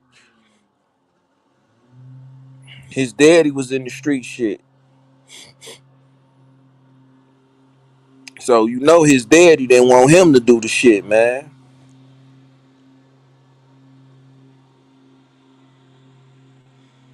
And to see the shit, man, I'm telling y'all, man, it's just totally, it's a fucked up experience, man. Sometimes I be like, man, I wish I never met the folks or shit like that. I say shit like that sometimes. Like, damn, man, I wish I'd have never met the folks. Or I wish I never did this. Or you feel what I'm saying? Shit crazy, man. And these be real motherfucking life experiences and shit that niggas go through, man. And it be sad, man. Sad. And my homie, goddamn it, all he was trying to do was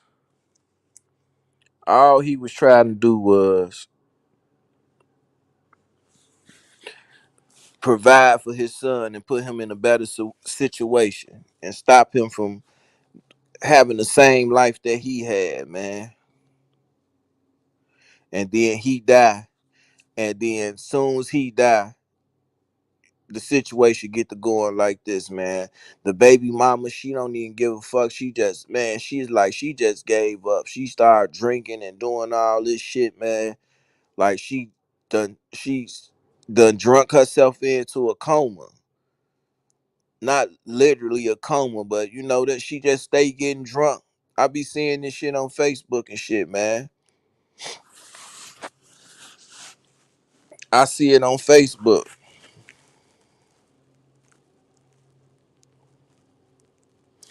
And she don't even care. It's like she don't even care, man. She can't even be strong enough for her son because she so used to my homie being there every day and holding shit down. So once you lose that little one piece that holds you and keep everything connected, man, that shit be fucked up, man. It be fucked up. Man, I don't know if y'all ever dealt with somebody that done lost a loved one, man, or seen them how they act and all that shit, man.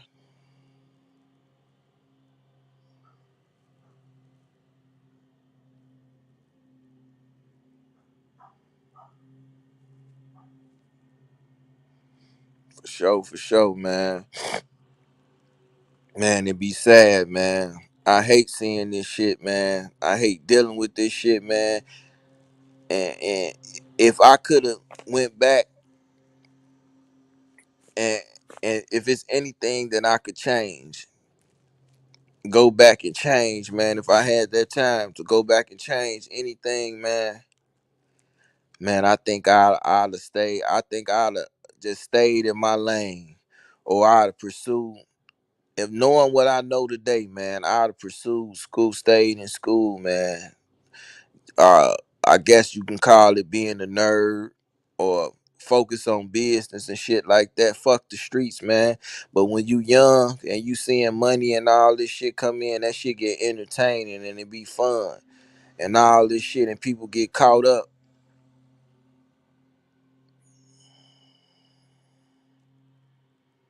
Man, that shit sad, man. It's sad. Even when I got shot up, I got hit 5 times, man. No bullshit, man. All my people came to the hospital, man, because they didn't know if I was dead or not, man. They ain't know if I was dead or not, man. They beat me to the hospital. I got shot on 61st and King Drive, 6132 South King Drive. And I was sitting out there waiting on the ambulance. The police right there. They telling people, hey, y'all got to get away from them. Don't touch them. Folks them trying to pick me up and take me to the hospital. The police telling them, don't touch them. We can't touch them. You know what I'm saying? They folks them like, man, what y'all trying to make them die on everything I love? Folks them said that shit like, what y'all trying to wait for them to die? I heard all that shit, man. On my mama, I heard all that shit, bro. Man, I'm finna try to call one of my homies right now. Cause I remember being stretched on that stretcher, getting in that motherfucking car, right? In that ambulance, man.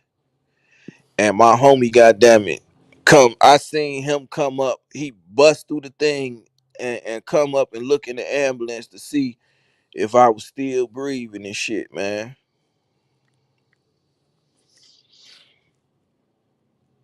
To see if I was still breathing, man. Hold on, man. Man, that shit was so fucking crazy, man. Everybody up at the hospital, people in my family started fighting with each other and shit. Like my sisters and all that shit, man. My sisters got into it with my baby mamas, and oh man, y'all had him. You feel what I'm saying? Like that shit went so crazy, man. They looking at my baby mama like she had something to do with it. They was looking at my baby mama like she had something to do with it, man.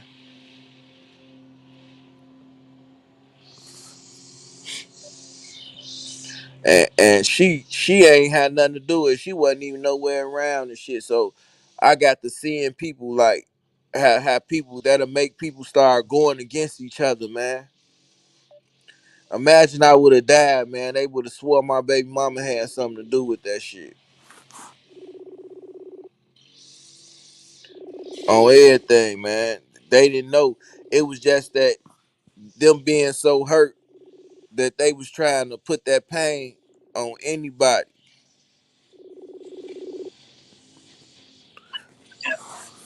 Yo, hello. What's the word, bro? What's the deal with you, cuz? Man, slow motion, man. I'm on this live right now, man. I'm telling them about the night I got shot, man.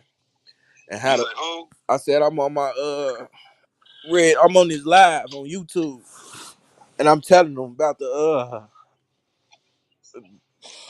day I got shot and shit. And yeah, we got shot on King Drive. Yeah, and and the police, you and Leah was out there. Y'all like, man, what the fuck y'all just got him sitting there for? Y'all trying to let him die? Yeah, we had heard them shots that came up there. Yeah, and I'm telling them like shit. When I was on that stretcher going to that ambulance, I had seen you break through the motherfucking thing to go to the ambulance. I said when I was on that ambulance and they put me in the stretcher and put me in the ambulance, and I seen you break through the thing to go to the window to see if I was still alive. Man, I'm talking about we was right there on the bus stop when that shit happened. Yeah, man. And how long they had me sitting out there before an ambulance came, bro? Shit, you was out there for a minute. Oh, everything. I'm telling y'all, that shit crazy. They said my family beat me to the fucking hospital. That's crazy. Yeah, Yeah, they had you sitting out there. Yeah, like they was trying, like they wanted me to die or something, bro. That it didn't take no, it don't take that long for no fucking ambulance to come in. They got the fucking all these hospitals, Saint Bernard, the university, all this shit around this motherfucker, and it took all these motherfucking. It took a very Man, long matter of time.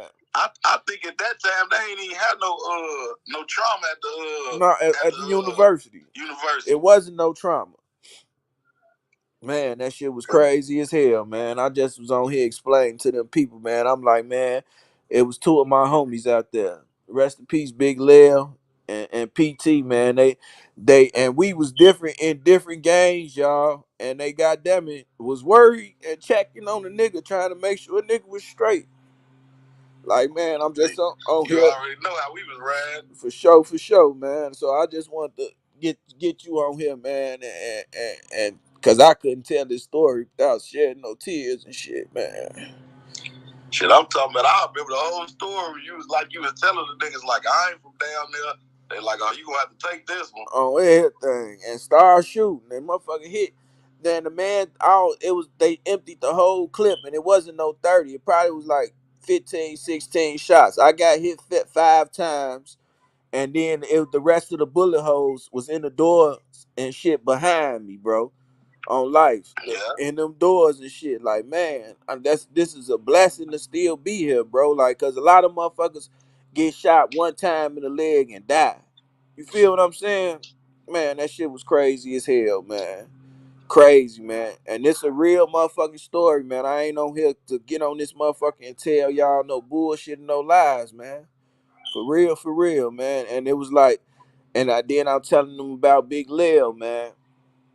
Big Lil was the only reason that shit happened to you because you was fucking with motherfuckers on the bricks. yeah. They say that because over the motherfuckers are guilty by association, man. And in 2010, that's when all that shit started going crazy, man. That's exactly when all that shit started going crazy, man. Hell man, yeah. I'm talking about, man, that shit. Man, I can't even see you no more, man. You can't see me? Hold on. Yeah, I had to I can see you. Get these motherfucking tears out my face, man. Ain't good. That shit ugly, man. Motherfucker made it too, though. Yeah, for sure, man. Another thing I want to tell them about, like, you remember that day we was outside on King Drive, me, you, and Lil, and you know what I'm saying? The shorties was out there with us, and KI and them walked up, and they was out there. Low. I can't hardly hear you. I said, you remember we was out there on King Drive, and we was with the shorties and shit, and KI and them came up, and we didn't even know who KI was, and they was out there fighting and shit on the camera. We're like, what the fuck going on? Wait, Dad, you might gotta call me back because I still can't hear you. All right, I'm finna call you right back. Yeah, man. I'm calling him right back, man. This is my dude. Been around for a long time. Yeah, I was saying, you can hear me now? You can hear me now? Wait, damn, I don't know why you low as hell, cuz I can't even hear you. All right, hold on. Let me fix this. Let me try this right fast. What about now? Yeah, I can hear you. All right. You remember that time it was me, you, and Lil, and probably Eddie Michi. And we was on King Drive with the shorties. We was trying to help them get some money and shit, man.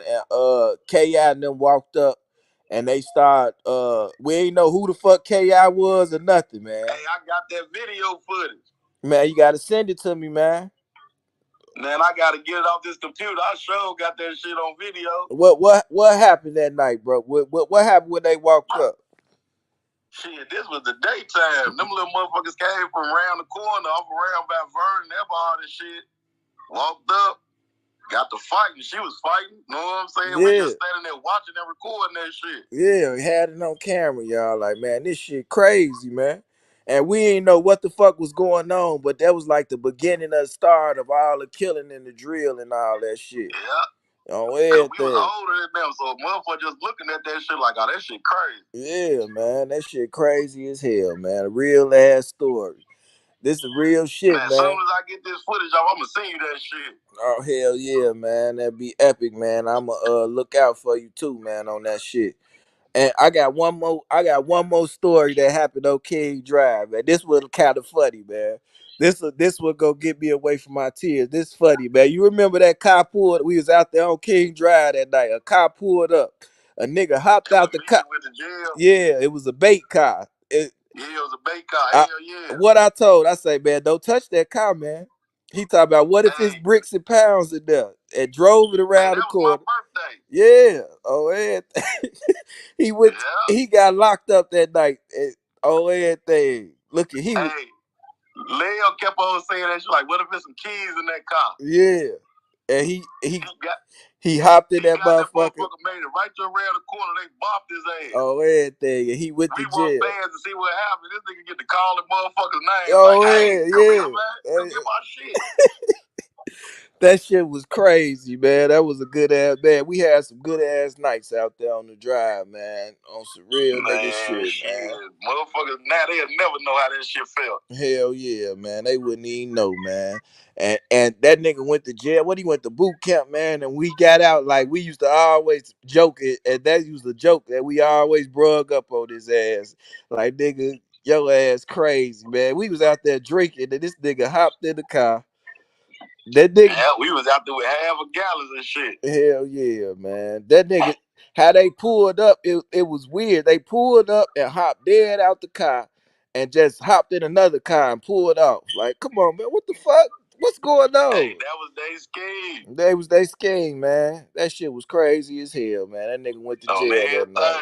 everything. Hell yeah, we got hella memories, man. For real, for real. Like Yeah. I be telling them like, man, that a lot of motherfuckers be playing with Shark on Land and shit. Shark on Land, they this a new person, but the Gaddafi, One Eye Willie was different than that, Man, man. He had respect and shit, man. Motherfucker wasn't playing with him like that shit, man. man, you know, that was my man. We used to be in the strip club all night. Going crazy off that D4L. I'm the man. Man, we used to be calling you like, man, bring us some weed up here. Oh, live. I bring the whole jab up to the black room, and that shit getting Yeah, sold. Oh, everything, man. These on the real real. stories, man. I'm got to get you on the podcast one day, bro, and we could just Man, chop shit, it I'm up. definitely with it. Hell yeah, man. What you doing right now? Shit, I ain't on shit for to take the kids shopping and shit. Ain't nothing wrong with it, man. Ain't nothing wrong with it, man. I ain't no Hell shit, yeah. bro. Shit, we gonna lock in though, man, and get this shit situated, man. For real, bro. You stay safe, man, and keep on taking care of them kids, bro. All right, same to you, for I love you. Love, bro. I love you, bro. All right, B. All right. Man. I'm telling y'all, man. The shit used to be smooth and shit out there on the drive, man. I can't wait till he get that footage off that computer, man, so I can show y'all this shit, man. It's crazy because bro used to be out there doing the he used to be out there he used to record the videos for the block. He been had a vision on the rapping side and all that shit. On the rapping side and all that shit. So he was a cameraman. And not only did he was he a cameraman, but he knew how to edit videos and mix and master songs and all that stuff. So he used to keep a camera on him because at any time we had got them and get some footage or just start. You see what I'm saying? It was some real shit going on out there. Shout out to Chris Parlow in the building, man. And we used to just be kicking it, man. Out there on the block every day. No bullshit, y'all. I ain't gonna sit here and tell y'all no free lies, man. Everything I say, nigga, be real. And I be having motherfuckers that I can call and verify these stories, man.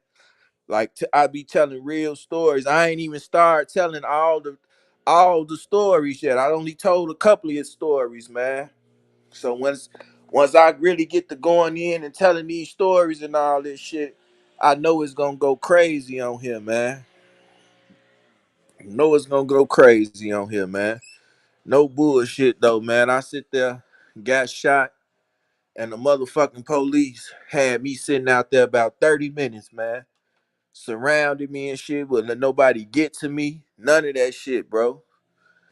And when dude and them walked up, this what they said, y'all. They walked up with, and he had a little. It was a nigga. He had a little shorty with him. A little shorty with him. The nigga said, "Man, ain't you from Brick City?" Now Brick City at the time was 600. Was 600. Um, so it was Brick City. Then it went to 600. But before it was Brick City, it was us out there, the older guys, which was A Hey. A Hey. And dude, so I used to be out there. I was serving, man. I was a fucking drug dealer. You feel what I'm saying? Dude walked up and told me, he say, "Don't you be on Brick City? Ain't you from Brick City?" I say, "Nigga, hell nah, I ain't from Brick City." He say, "Yes, yes, you is. You gotta take what you got coming." And empty 16 shots. I got shot with a 4.5. I got 5 bullet holes in my body, man. I done 5 bullet holes in my body. I got shot 5 times. Dude emptied the whole clip, like 16 shots. No bullshit. I'm blessed to be here and tell my story, man. I even showed on the, I don't know what live it was. I think I showed one of my bullet wounds on I showed one of my bullet wounds to the live. No bullshit. I showed one of my bullet wounds to the live. I showed the where it entered at and it left out at. I got shot in my fibula, which was broke. I had to get in the walking boot. I was walking real fucked up. You see what I'm saying? In the walking boot. I really was discouraged. Didn't want to walk and do nothing. I was sitting in the room mad as hell. Just playing and get back and doing all this shit. My daughter at the time, she was like 6, 7 years old. My daughter asked me, no bullshit, when I got shot and I came home. She asked me, she say, "Daddy, what happened to you? The police shot you?" Like, for a 6 or 7 year old girl to ask me that shit was crazy as hell, man. Crazy as hell. So my daughter used to get up every day. I don't know why the hell, like, man, my oldest daughter, she's 16 right now. She used to get up every day and be like, "Come on, Daddy, let's go walk." And we'll walk around the block. You feel what I'm saying? So I can start building up my strength back in my leg and shit. My daughter motivated me to do that shit for a whole summer. Cause I got shot July 10th, 2010. So as I got myself back together, my daughter at the time, she was probably 6, 7 years old at that time, man. Nah, hell nah, she wasn't. My daughter was born in 2007. My daughter was 3 years old, bro. 3 years old on everything I love. She was 3 years old at this time, y'all. That's crazy. 3 years old, and she telling me, "Come on, Daddy, let's get up and walk around the block. You got to do this for your therapy." Like, my daughter was smart as hell. She knew all that shit at a young age, like, and she used to help me, like, cause I used to have to change my the gauze and the ace bandages and all that shit. My daughter used to help me do that shit when she was only 3 years old. Her and my baby mama on everything used to help me and shit.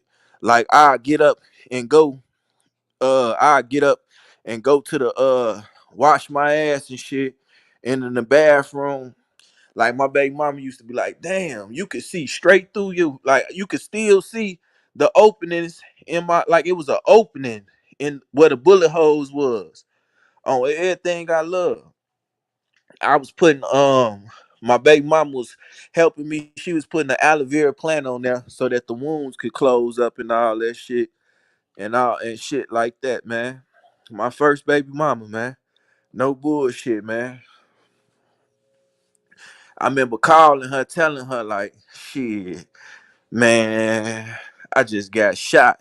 She thought I was playing. I'm like, "Man, I ain't playing, man. I'm dead serious." And when I got shot, I didn't know where I got shot at. I just had blood and shit all on my shirt and shit.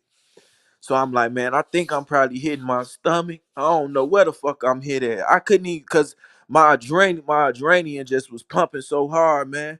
I couldn't even feel that shit, man. I ain't gonna lie to you, man. My whole thing was, "Man, you gotta get the fuck away.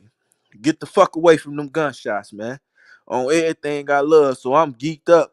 And the first thing I did was I I man, you know, and that day, I was outside kicking it with another bitch. I was outside on some bogus ass shit. I ain't gonna sit here and lie. I was outside on some bogus ass shit. I was kicking it with another bitch. I used to always try to holler at her. I used to always try to holler at her, and she never gave me no play, right? To this one day, she gave me some play. And I'm drinking some Hennessy and shit, and she drunk Ciroc. I had bought her a fifth of Ciroc, coconut Ciroc at the time. That's when Ciroc came out. I bought her a fifth of coconut Ciroc. I'm sitting on the porch drinking my fifth of Hennessy with her. And this the time I've been trying to get at her for like damn near a year. She finally giving me some play on everything I love. So I get shot that night and shit like that. So when I got out the hospital and shit, y'all, I went back. I had left my phone. I left my phone, my wallet. I left a lot of shit over there at her crib, and I didn't want to tell my baby mama to go over there and get it. I did tell my baby mama to go over there and get my shit. So my baby mama like, who was that girl that had your shit? And I'm like, man, you know, I'll be trapping, so I'll be trapping out of her crib. That's what I told my baby mama. But when I came back outside and hit the drive and shit, y'all, I shorty ass told me to come over there. She told me to come over there to her crib. See, this story ended up good. This story ended up good. And she told me to come over there. She gave me a hug, and then she gave me some pussy. It was some sympathy pussy on everything. And she was at the time, no bullshit, you y'all. She was the baddest little chick on King Drive from 63rd to 61st. She had a good ass job. She was a security guard. All the niggas used to try to holler at her, and they couldn't get her. They couldn't get her. I bullshit you not. I got her. You see what I'm saying? I bullshit y'all not, man.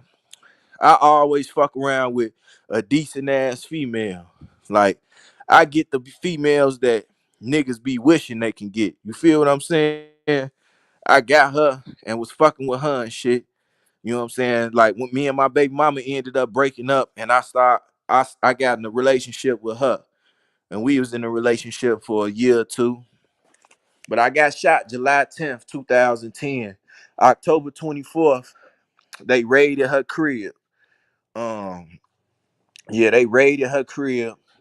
I had like how many I had? I had 36 ounces of weed in that motherfucker. 36 ounces of weed in that motherfucker. And they took everybody to jail that was in the spot. So we all in on 71st and Cottage at the police station. And shit, you know what I did? What a real nigga did? I say, man, I told the police, man, you got everybody in here, man. You might as well let them go. They ain't know that this weed and shit was all up in the house. They you sure no one knew? Man, this all my shit, man. So they let all them go on everything. I took my own weight, man. And like I said, about October 24th, I was in the county. I got shot July 10th. October 24th, I was in the county. By December 24th, I was making it to my joint. I had to go to Stateville, which is I had to go to Stateville, which was called NRC. NRC was like a little receiving spot. They hold you there. They hold you there until a penitentiary open up. So while you in this spot, you locked up in the cell 24 hours a day. 24 hours a day. So I say from October, I spent like damn near 20 something days in that motherfucker. Cause I ain't make it to my joint until I know I made it at the joint this like the day before Christmas on everything. And I called my people and shit. I hadn't talked to none of my people or anything in the whole motherfucking like damn near like a whole month, 20 some days. So everybody worried about me and shit. I'm in NRC. I when I made it to my joint, I called my people and let them know, like, man, this is where I'm at. Look, I need this amount of money, all this shit, man. I got it. I got everything situated, man. But yeah, though, man, 2010, man, that's when the drill scene really opened up. That's when the drill scene really opened up, y'all, on everything I love. And I was a GD on King Drive. So this is why I felt like Swipe would tell you, like, a lot of motherfuckers was hating on me, because even when I got out of jail, I took off. I took off. I got out on parole in 2011. And I ain't never looked back, y'all. I had a motherfucker from 2011 to 2012 to 2013, 2014, 2015. I had a nice 5 year run. A 5 year run on getting money, saving money, and doing all this shit. So I was ahead of their ass on everything I love. And all I saw was weed and coke. I had a 5 year run. I ain't never looked back, man. And that's then when that shit was over with, I moved to Atlanta. And still, I look at it like, damn, would I still been selling drugs if I'd have stayed in Chicago? I was looking at it like that, man. Like, damn, would I still been selling drugs? For real, for real. Like, this shit was crazy. I was bringing my homie them around, like, from other areas. So I'm integrating my homies, like Payroll Black and my nigga Los and them. I'm bringing them around and introducing them to the BDs. Like, these my dogs, these my homies. And we all clicking, getting money together. I ain't telling y'all no bullshit, man. These is true stories.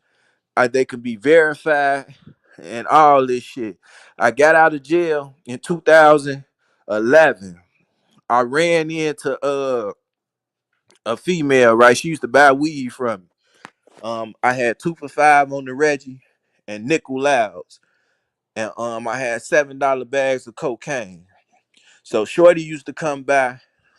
She used to come buy weed from me and shit like that. And every time she came over and bought some weed, she ain't never have on no bra or nothing. And she had some big ass titties and she was cute as hell. So I used to be trying to holler at her. You know what I'm saying? I ain't always been no faithful nigga and all this shit, man. I was still young, so you be tempted by the flesh and shit. Even though I was still fucking with Shorty, where I had got shot at and shit. So I end up start fucking with Cash sister. This the girl I'm talking about. Her name was Javelin. So from 2011 to 2015, me and her was in a relationship. You feel what I'm saying? And this is how I end up running in. I met Cash in the joint. I met Cash in jail though. I had a lawyer who had beat a case for me. I had an aggravated battery against a police officer. And well, he didn't beat the case. He got me some intensive ass probation. That's what it was called, intensive probation. I was already on probation for a previous drug case. Then he got me probation. I was on two probations. I was on probation in Bridgeville and I was on probation in Markham. So when I caught my new case, now this 3 felonies I catch all at one time, y'all. No bullshit. I got a class X from the aggravated battery on the police officer, and then I got the two drug cases. So I did a year in jail, and I did 2 years on parole. And shit, I hadn't been to jail. No bullshit. I ain't been to jail since 2010. I stayed the fuck out the way, got my little money and shit. But this how I ran in and met Cash, FBG Young, and all that shit. So as me and Shorty breaking up, I'm talking to Cash sister, and we getting cool. She had her own little crib and shit, but she ain't had no car. She ain't had no car and shit, and I was getting money. You feel what I'm saying? So, I used to take trips and shit out of town. At this time, I started going to Iowa. I started going to Iowa, and I was getting money out there in Iowa. Um, Checking the bag, like I'm going out there selling $10 grams allowed. I'm selling that shit for $20. and then $10 bags of cocaine. I'm selling that shit for $50. So every time I went out there with 63 grams of cocaine and 2 pounds of weed on everything I love, killed they ass. And then I got to the point where I just really wanted to go out there and get my bag up and come back to the city and do what the fuck I wanted to do. You know what I'm saying? But I kept on going back to till it got raided and shit. Luckily, I didn't get caught in the raid because while I was out there in Iowa, I didn't stay in those spots. You hear what I'm saying? The spots we was hustling out of. I'm some nigga who I used to drive out there too. So I went to Walmart to go buy me some hygiene products, some drawers, socks, deodorant and shit. And I ran into a female in the Walmart. I started talking to her and shit. I end up fucking with her. So I was with her the night that the crib got raided. It was 20 of us out there. I bullshit you not. 15 motherfuckers went to jail. 600 Breezy. Um, he went to jail. Uh, Shark on Land ain't go to jail. These is facts, man. This is all facts, man. I ain't telling no lies and shit, man. That case that Breezy kept on going to jail for and all the shit, man. We was all in Iowa together, y'all. I'm telling y'all the truth, man. We was all in Iowa together, man. And them niggas went to jail and all that shit. I made it back to the crib, so I had a little money. I had a little money. I'm back in Chicago. Now I done opened up. I started fucking with Cash sister. I done opened up a spot. We got a crib. Me and Cash sister got a crib together on 55th and Prairie. That's Blackgate, right behind the Odyssey and shit. And Young them stayed on 54th in Indiana. You feel what I'm saying? Manny, Young, Brody L's, and all them, you know what I'm saying? Cash didn't stay there, but that was his mom and his daddy crib too and shit though. So they used to see me like, damn, this nigga, he hustling everywhere. Like that's how I got cool with Cash and them through fucking with their sister. So for 4 years, I'm fucking with them. That mean I'm going and I built a relationship with them. Like I look at them like my little brothers, y'all. You hear what I'm saying? I don't look at them like the other side or no ops. Just like I look at Trigger like my little brother, I look at them the same way. You feel what I'm saying? I look at them the same way. So they'll tell y'all, no bullshit, man. I can merch. They'll say, man, I'll merch it. That nigga, they ain't call me hood. They call me Chris folks. Chris folks. Everybody else calling me hood and shit, cause they, man, I can merch you. You everywhere you go, you check a bag. Cause we went from 55th to 81st to 79th. And I was getting money in all them spots, man. I used to get up in the morning, I'm going outside. So Mello, FBG Young, Brody L's, Dutchy, what's his name? I can't forget it. Cole used to be with them too at this time. So let me tell y'all, I'm fucking with the BDs. I was fucking with the BDs. I did not know that the BDs was into it with these particular people, FBG Young and all them. This is the beginning of the drill scene, y'all. So what I did was I'm dropping them off over there on St. Lawrence, Rose and shit. No bullshit. I'm dropping them off over there every morning and I'm coming to the block on King Drive hustling. Now it's people looking at me sideways. The shorties and shit, they looking at me sideways. I'm already GD hustling on the BD block. So the shorties looking at me shit sideways like, man, that nigga Hood, he be over there with them niggas from Gyro and shit. The same nigga I just called on the phone, he had a stepson named Capo. He had a stepson named Capo. He got killed.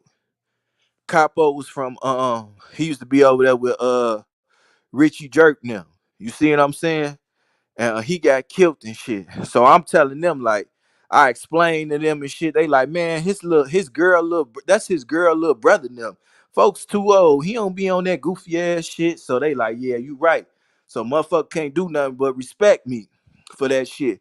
But by me being shot, fresh out of jail on parole, all this shit, now I gotta separate myself. You feel what I'm saying? Cause either I'm gonna have to kill a motherfucker or a motherfucker gonna kill me. You know what I'm saying? Cause this now is looking like I'm playing both sides. So, but when folks them sit there like, oh man, folks ain't got nothing to do with that shit. Now people gotta understand. So just by me going through all that shit, I separated myself and started doing my own thing. I still used to pull up on the block and fuck with niggas, but I just separated myself and started doing my own motherfucking thing and shit like that. That's how I opened up the spot on 81st and Ingleside, and then the spot on 79th and Colfax, and I still had the spot on 61st and King Drive. So I got 3 spots that's rolling on the loud, the weed, and the coke, y'all. No bullshit. This is a real story, man. And yeah. So one day, Duck he spent 62nd and King Drive. Duck and Motor. They come up 62nd. They bust a right. They walking towards 61st. They get into it with the little shorties that was out there. It was some little BD shorties out there at the time. So I pull up. I'm finna pull up. This where I come to hustle at, y'all. I'm coming to drop a pack off to my homie Maestro. Y'all know Blicky Gang J-Mo and shit. That was my little partner and shit. I got out of jail, man. I was giving them pounds and shit on everything I love. I could tell I can get J-Mo on here and verify this shit. You see what I'm saying? I got out of jail. I was giving them pounds and shit, man. Uh, so I'm coming up, pulling up to drop a pack off. So the little shorty them running up to my car. They running up to my car, y'all. And they looking at it like, man, they looking like, man, they telling me like, man, he just came up here. I'm like, who the fuck is y'all talking about? Duck. Now I got my little daughter in the car with me. My daughter used to stay with me. Stay with me. That was my little partner in crime. You feel what I'm saying? While I'm trapping and shit, she'd be in the back seat or in the passenger seat with me and shit. And I used to always play that 2 Chainz that I'm riding around, I'm getting it. I had a 91 DeVille Cadillac with some sounds on that bitch. Um, with some sounds in that bitch, and it was clean as hell. I used to trap out that motherfucker. But I also had a green Alero that I used to just ride down. That motherfucker was clean. So my daughter in the back seat, I'm pulling up.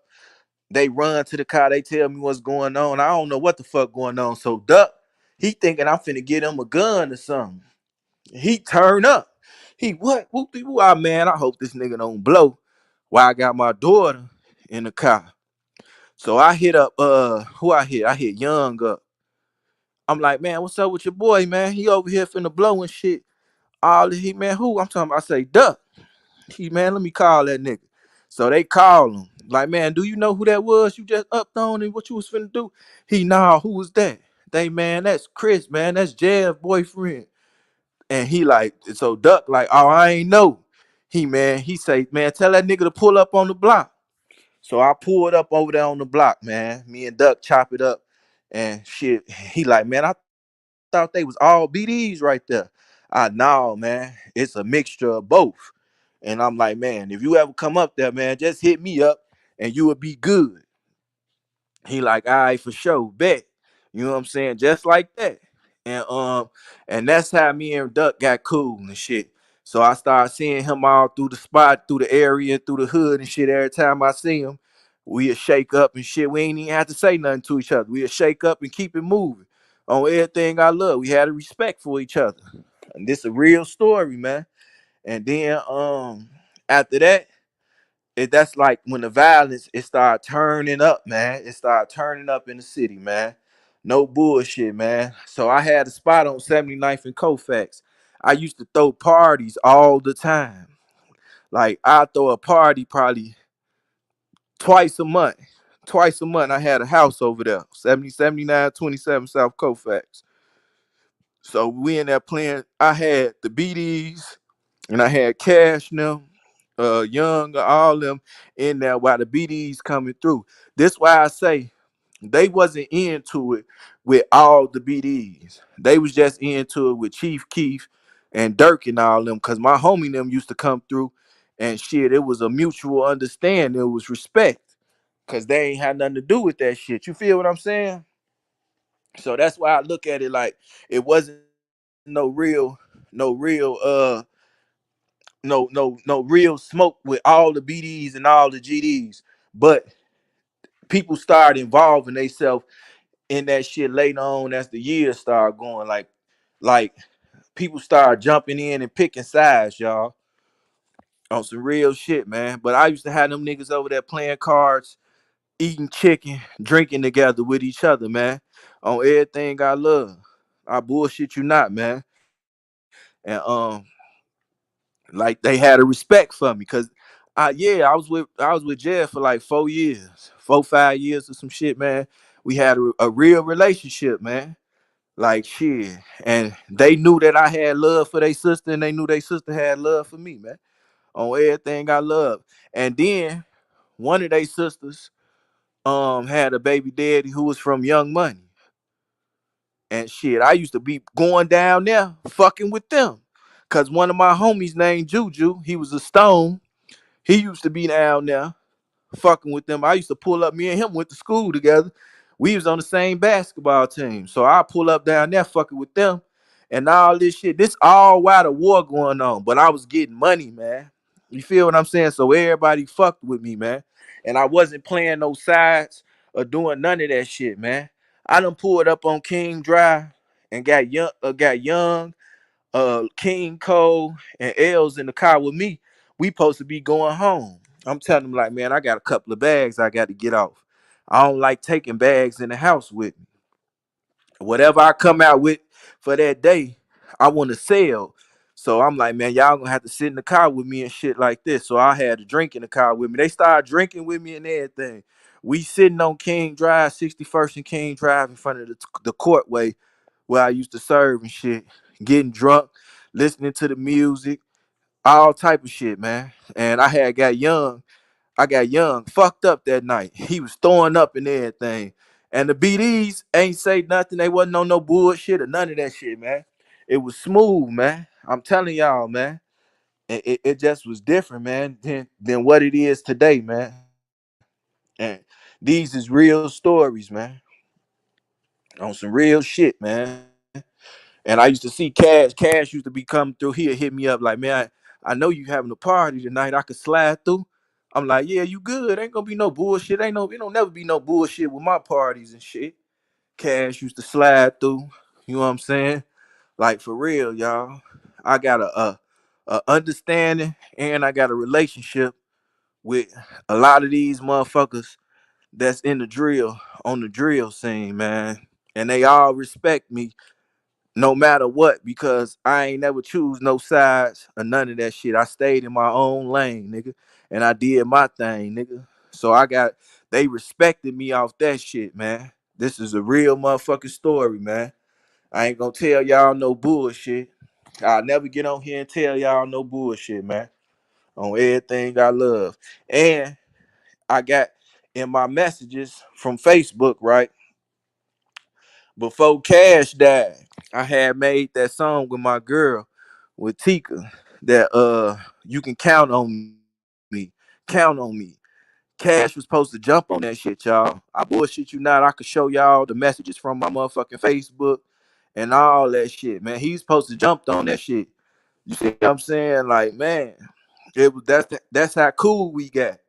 You feel me? Like, come on, man. This a real story. I don't gotta get on this motherfucker and tell no motherfucking lies to y'all, man. And niggas always respected me, man. Niggas ain't never run around this motherfucker disrespecting me. Do none of that shit, calling me no bitches or no nobodies or nothing, nigga. Cause I was putting shit together, nigga. For real. Making shit happen.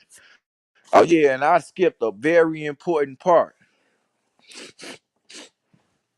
I got a song with a video. It's called Getting That Money, where I brung Crump to a BD area on 55th. Hold on. Hold on. I brung Crump to 55th. in Prairie and shot a video called "Getting That Money" with all the BDs, famous from 600. Rest in peace to Stello. Uh, Stello from 600. Lil KG from 600. Murder from Blackgate. TP from Blackgate. Rest in peace. That's my little cousin, man. Um, Shit, it was a lot of motherfuckers. Shells, Doughboy, KC, Mubu, Mubu Crump. Man, it was a lot of motherfuckers. I brung a lot of motherfuckers together, y'all. I got a video on my page. It's called "Getting That Money," man. If y'all hit me up on Instagram, because this is around the time everybody was making videos, y'all. Look, right, they making videos of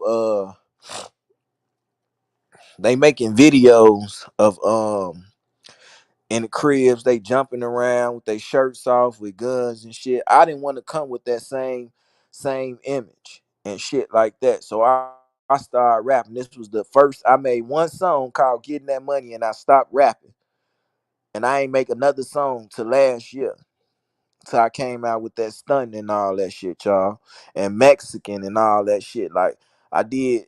I only been on YouTube and doing this shit since September last year on my own page, and I got on in like May on Swipe page. So I started rapping again, and I was dropping video. That's how I got all these goddamn songs and videos and shit. And I was dropping this shit, but I made a song called "Getting That Money," man. And if y'all hit me up on IG, I can't. The video is private because, well, you got to be 18 and older to see it, because I got strippers in the video and shit too. I didn't want to do the same video that everybody was doing, so I got strippers in the video. And they showing their asses and dancing and all that shit, man. And you would see motherfuckers, everybody in the video. You see what type of car I was riding in, a truck at the time. I think it was an Expedition, and I was on some Deuces on the H blocks. You see what I'm saying? On the single blade choppers. I'm tripping, not no H blocks. The single blade choppers. I don't know if y'all know what they is. The blades, the single blades. Yeah, but I had that motherfucker, man. And and I did it, like, you feel what I'm saying, like that. I brung everybody together, man. So if y'all hit me up on Instagram at CEE-HOOD, you can put in CEE-HOOD, but my Instagram name is hood underscore HOOD underscore TA underscore HOOD, hood to hood. You see what I'm saying? That's my Instagram name, hood to hood.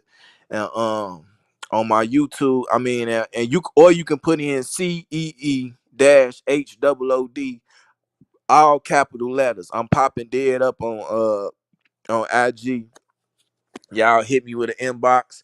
I'll send y'all that video, y'all. I'll let y'all check that video out. I'll send y'all the link to that video and let y'all check that video out. I don't gotta lie about none of that shit, man. I always been a nigga that bring niggas together to get money, man. Y'all gonna be like, damn, this nigga CEE-HOOD around all the killers in the video. Matter of fact, you know what I'm gonna do, y'all? After I end this, I'm gonna go and record the video, y'all. I got you, Tony Bands. I'm gonna go and record it, and I'm gonna put it on my story for Instagram. But even if you hit me up, I'm still gonna go ahead and once you hit me up, I'm gonna send you the link or whatever. But I'm gonna put it on my story too, so that y'all can see this shit, gents, and y'all can see ain't no motherfucker gotta tell no lies.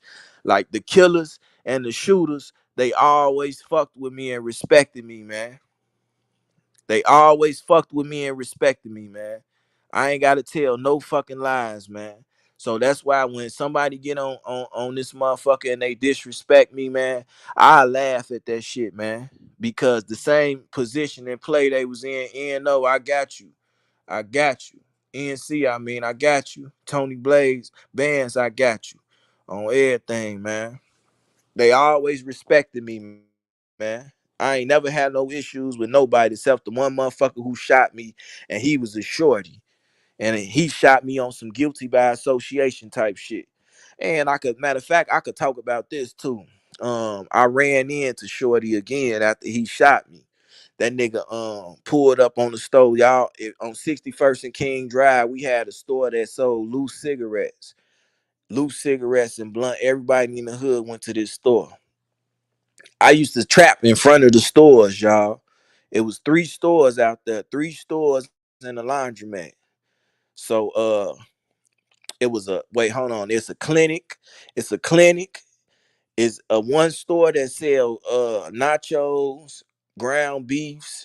Then across the street, that store sell the loose cigarettes, the blunts, and all that shit. Then the store across the street, they you give them your link card, and they'll give you some money. Like they'll trade. It was under that act, and then it was a laundromat there. So I was in every day. I'm up there hustling in front of one of them 4 spots. You feel what I'm saying? But my crib was on 61st and King Drive, which was nothing but like a 10-second step, 10 seconds away from all them spots. So that's how I was able to get all that money, man. Because I had a spot on there. And everybody, I used to always be in front of them stores. And the Arabs, they love me. They kids, no bullshit. They kids grew up with me when I'm 17, 18, 19, selling drugs in the stores and shit. They in their 10s, 11s, 12s and shit. So I go every time I go back to the city, the kids run the stores now. And they remember me. They say, man, they don't call me Hood because they knew my real name. The Arab Chris, man, where you been at, man? You been on 26 in California? I know, man, I don't stay in Chicago no more. We Facebook friends and everything. Every time I come up there, come in Chicago and I hit the hood, man. And I always stop in them stores and they show me love, man, because they still remember me, man. Since they was shorties, man. It's like we grew up together. I remember them working in the stores and shit. And now they running the stores. And they going to school. One of them a doctor, a lawyer. And man, I'm telling y'all, bro, they put in that work, man. I ain't gotta tell no bullshit. Yeah, for real, man. And I seen one of the niggas I seen the nigga who shot me, right? Let me tell you this, man. He looking at me up and down. He like, damn, I empty 16 shots on this nigga. And this nigga still walking around looking and shit. So he looking and staring at me and shit. Now my homie them, they already knowing this the nigga who got down on me off some hood shit. So they, man, what the fuck you staring at like you tough as shit? So they instantly, my homie them turning up. So he, nigga, what? Man, y'all wait right here. I'll be right back. So he said it just like this. So now we already out there. I done got shot and shit. So now we outside with the straps and all this shit, man. This nigga went up 62nd. He made a left on 62nd and King Drive. He went in one of them buildings and he tried to walk back up there. He came through the alley. Now I'm standing in the alley watching the other alley because we already know this what they move is. They come from the alley and shoot. So uh one of the guys standing in front of the store with the banger, and let me mind y'all.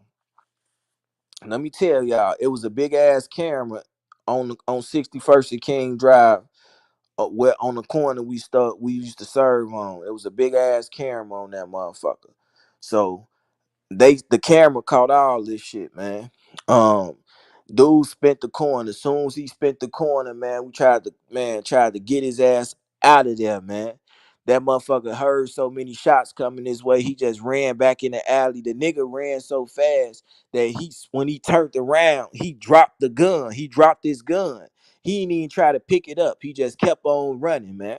On everything I love, y'all, because we tried to take his ass up out of there and shit. And come to find out, this guy, he ended up getting locked up. And guess what? He was in the cell with one of my homies, man.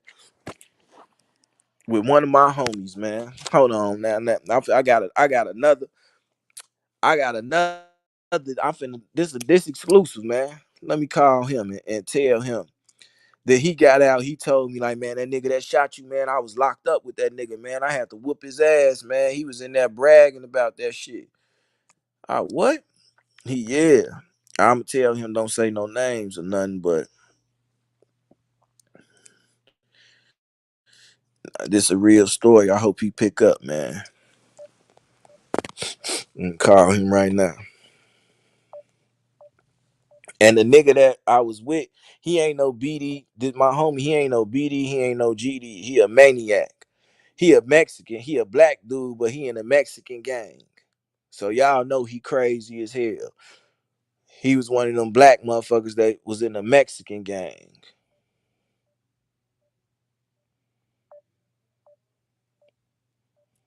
Hold on. Hold on, y'all. Let me see. Let me see something right fast. He ain't pick up on that. Let me see. I'm hoping he pick up. And then we got Rello.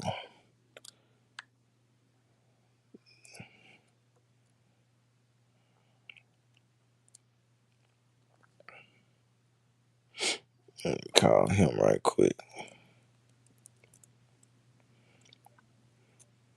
Yeah, man.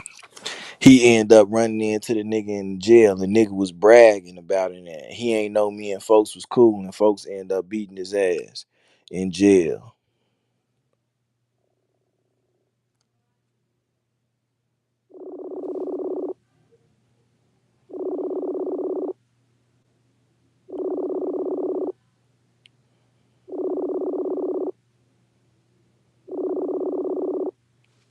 Man,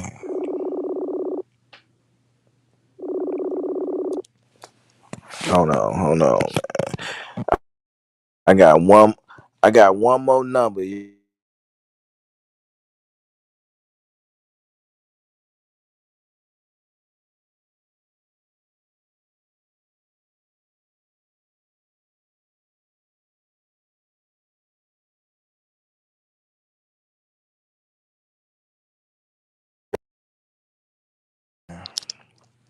Yeah, but he ended up whooping the nigga, man. I'm trying to get him on here, man.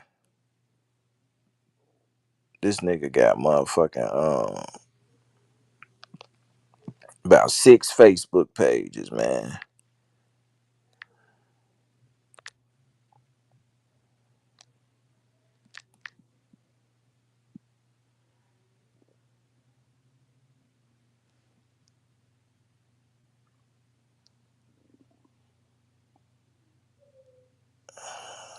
Let me see. Let me see. Hopefully he pick up. If not, I gotta go on with the story. But yeah, though he ended up whooping the nigga in jail. That's the nigga was trying to brag about whooping me, man. About the nigga was trying to brag about shooting me, not knowing that my homie he in the cell with one of my homies, man. That's a crazy nigga. This nigga ain't BD or GD. He a two. He was a maniac, a black nigga in the Mexican gang, man.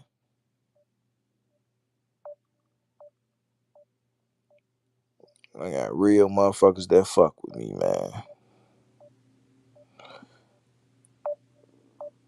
Niggas love me. He was one of the niggas like I could talk about all this shit because I don't sell drugs and shit no more. And when I got out of jail, he was one of the niggas who was still out there hustling. See, I gave him a pound of weed on everything. Hold on, I got that. Because I don't be wanting no motherfucker think I'm lying about shit, man. I don't got to lie to no motherfucker about nothing. And there's other motherfuckers I could call and let you, and I'm gonna let y'all, man. I got a couple of motherfuckers that still be on King Drive today. Yeah, he was from Humble Park. On my mama, he used to stay in Humble Park, but he used to be on King Drive with us.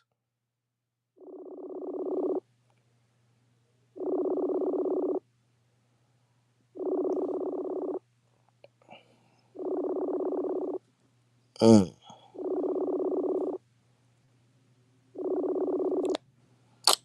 Dang. Only one motherfucker pick up. Let me see. Let me see. Let me see. Let me see. Let me see. Let me see.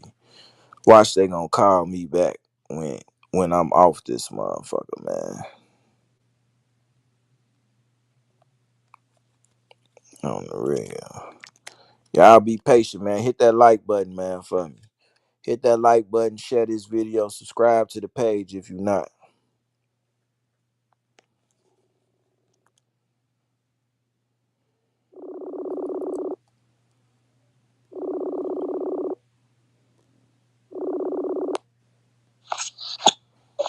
Yo, J Mo, what's the word? What's the word, bro?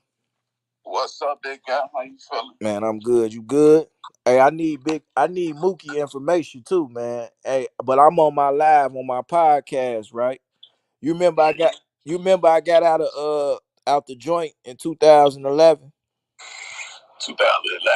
Yeah, when I got out the joint. Yeah. Uh what I hit you with when I got out the joint, bro? You was able with cuties. Nah, what was the whole thing I hit you with when I first got out and I wasn't doing it before I started back hustling? Oh, you was getting us pounds on, bro. And who I gave you one and I gave who else one? It was me, Stro, and KG at first, like KT at first, but KT branched off, and it was just me and Stro. And then it's one more person who I took the weed from, and I'm like, man, that nigga bullshit. And I'd rather fuck with y'all. Who I took the weed from? Fuck. Who the fuck was that? Hold on.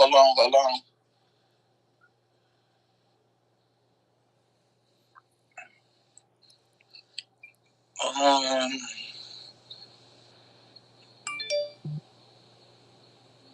I forgot his ass, bro. Marv, man. What was Marv too? What gang was Marv in? He wasn't BD, he wasn't GD. What he was? Fo's a maniac. A maniac on everything I love, man. I just wanted to get a motherfucker on here to confirm. You know what I'm saying? I ain't on this motherfucker telling no free lies and all this shit, folks. I always been a play ass nigga and wanted niggas to get money, didn't I? Ain't I, bro? Oh, Steve Gray, listen, bro. I fucked up so much of your money gang, and you still fucked with me, bro. So I could vouch for like firsthand, bro. I could vouch and say that you definitely wanted me to get some money on, bro, for sure. Cause all the money I done fucked up, and you still fucked with a motherfucker shit. Yeah, I wasn't tripping on none of that shit. That shit was coming in, and then there's another thing. Who was the first motherfucker listening to Gucci Man in the city, man? Nigga, me. Man, no, nigga, that was me. I put y'all on Gucci. I was locked up. No, I was locked up, okay, when the Gucci started super hitting on, bro. But you and my brother Big Mook on my kids was slamming that shit every day, bro. And what kind of car I had at that time with the sounds in it? The red Lumina. Not the red Lumina, the other one. The white. My homie, you had a red Lumina with the sound. Yeah, I had a red Lumina with sounds. I had the white car with the sounds. The white what? The white car with the sound. The white Impala. You can hear that motherfucker on 63rd. Oh, bro. Hey, on 63rd, hey, you can hear that motherfucker on 61st. Nigga, while you playing, you talking about the white car, nigga. The Lumina was, nigga, people sleep on how the Lumina was banging, and that bitch was extra clean, outside and inside. Oh, everything, man. I'm right here, man, going crazy with it, man. I just wanted to talk to them and let these people know, man. I'm on here opening up with them, giving them my life story, man. Just, letting them. That's a real stand-up fucking member, man. A real outstanding stand-up member. Shit at that. On everything. Bro. I'm just letting them know. It's a lot of shit.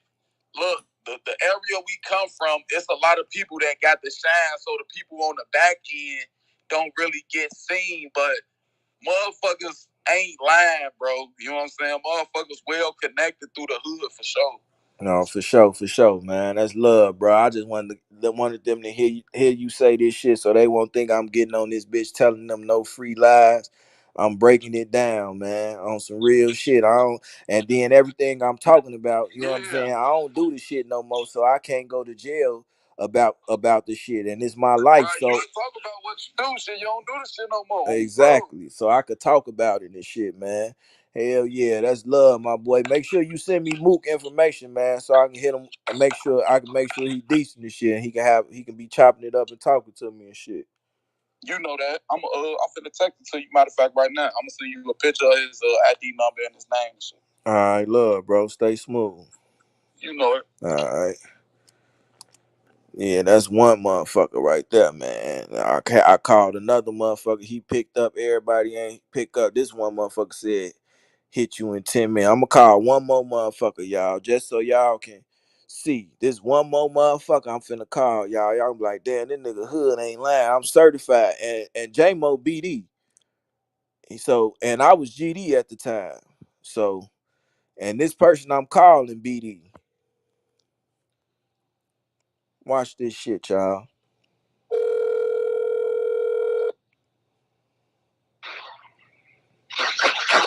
Yo, Hood. What's the word? What's the word, bro? Shit, slow motion, man. Ready to get off work, man. I got less than an hour, man. I get off at 8, Scud. Oh yeah, that's what's up. That's what's up, man. Look, I'm on my podcast, man. I'm gonna have to get you on here one day too, bro. Get you on here. Um, I'm telling them about the area and shit. Like, when I got out to join in 2011, bro. I was down there fucking around with the weed and shit, folks. Was I ever on some bullshit or anything, bro? Didn't I always show motherfuckers love and shit? Man, hell no, you want never on who said that shit? Nah, Mama. nah, I'm just real niggas I know. yeah, I'm just giving them the facts and the information, bro. And then by me being in a different gang than motherfuckers, wasn't I still showing love to motherfuckers, bro? I ain't give a fuck about none of that shit. On David, you was on the BD block getting money with us and showing love on King David, folks. On BD, and you was repping 7-4 and man to the death, boy. On King David, you on the arm, yeah, it had me. It wasn't no other GDs on that block, was it? On King David, it wasn't. All BDs, man. I'm telling y'all, man, on some real shit, man. It's another motherfucker vouching for me, man. I ain't, I ain't gonna never get on this internet and tell y'all no fucking lies, man.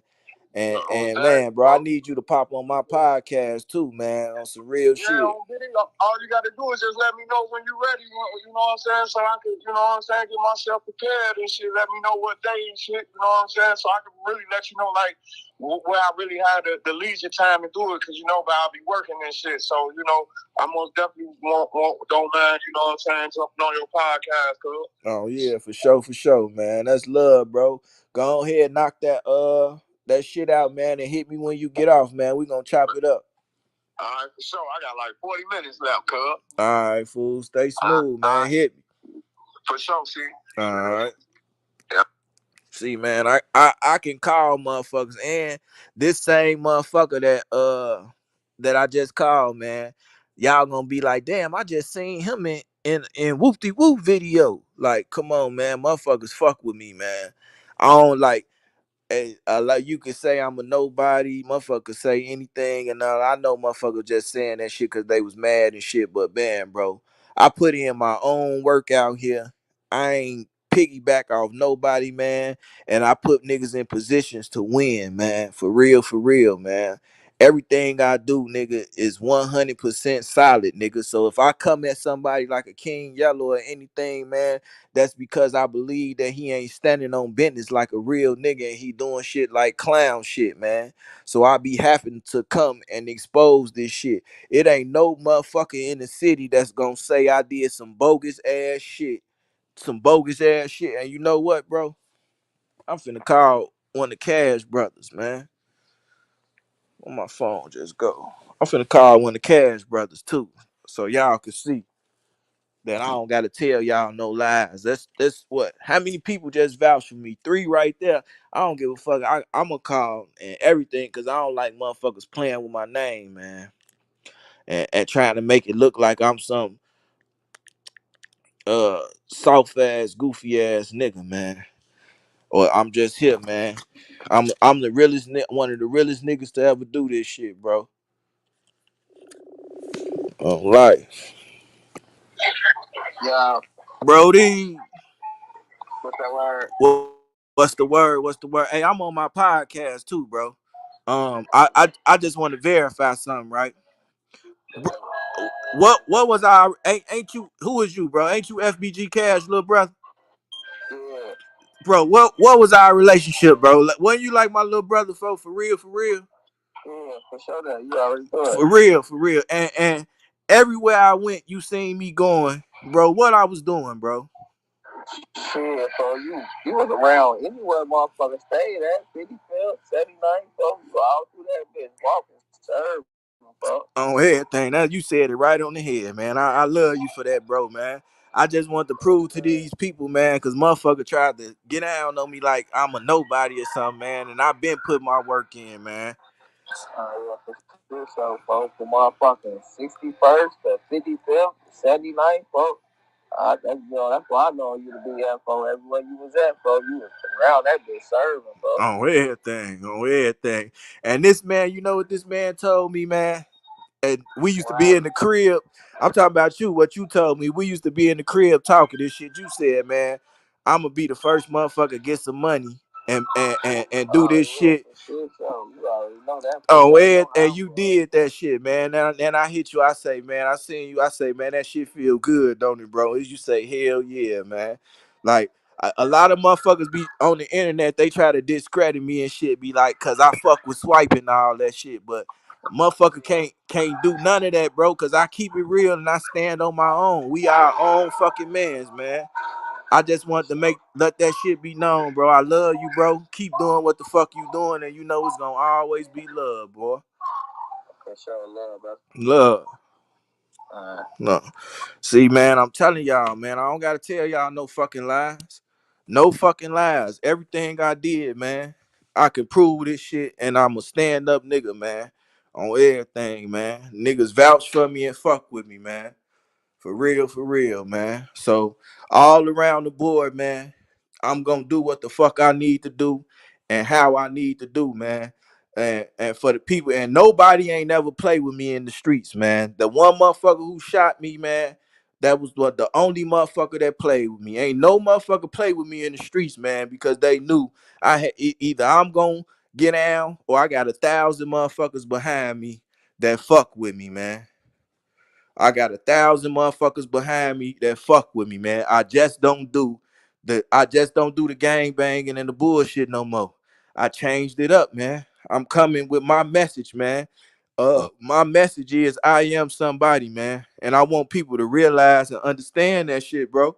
Like I ain't on here trying to lead the shorties in the gang banging and all this shit. And I tell these stories, the good stories and the bad stories, to hopefully lead them away from the bullshit, man.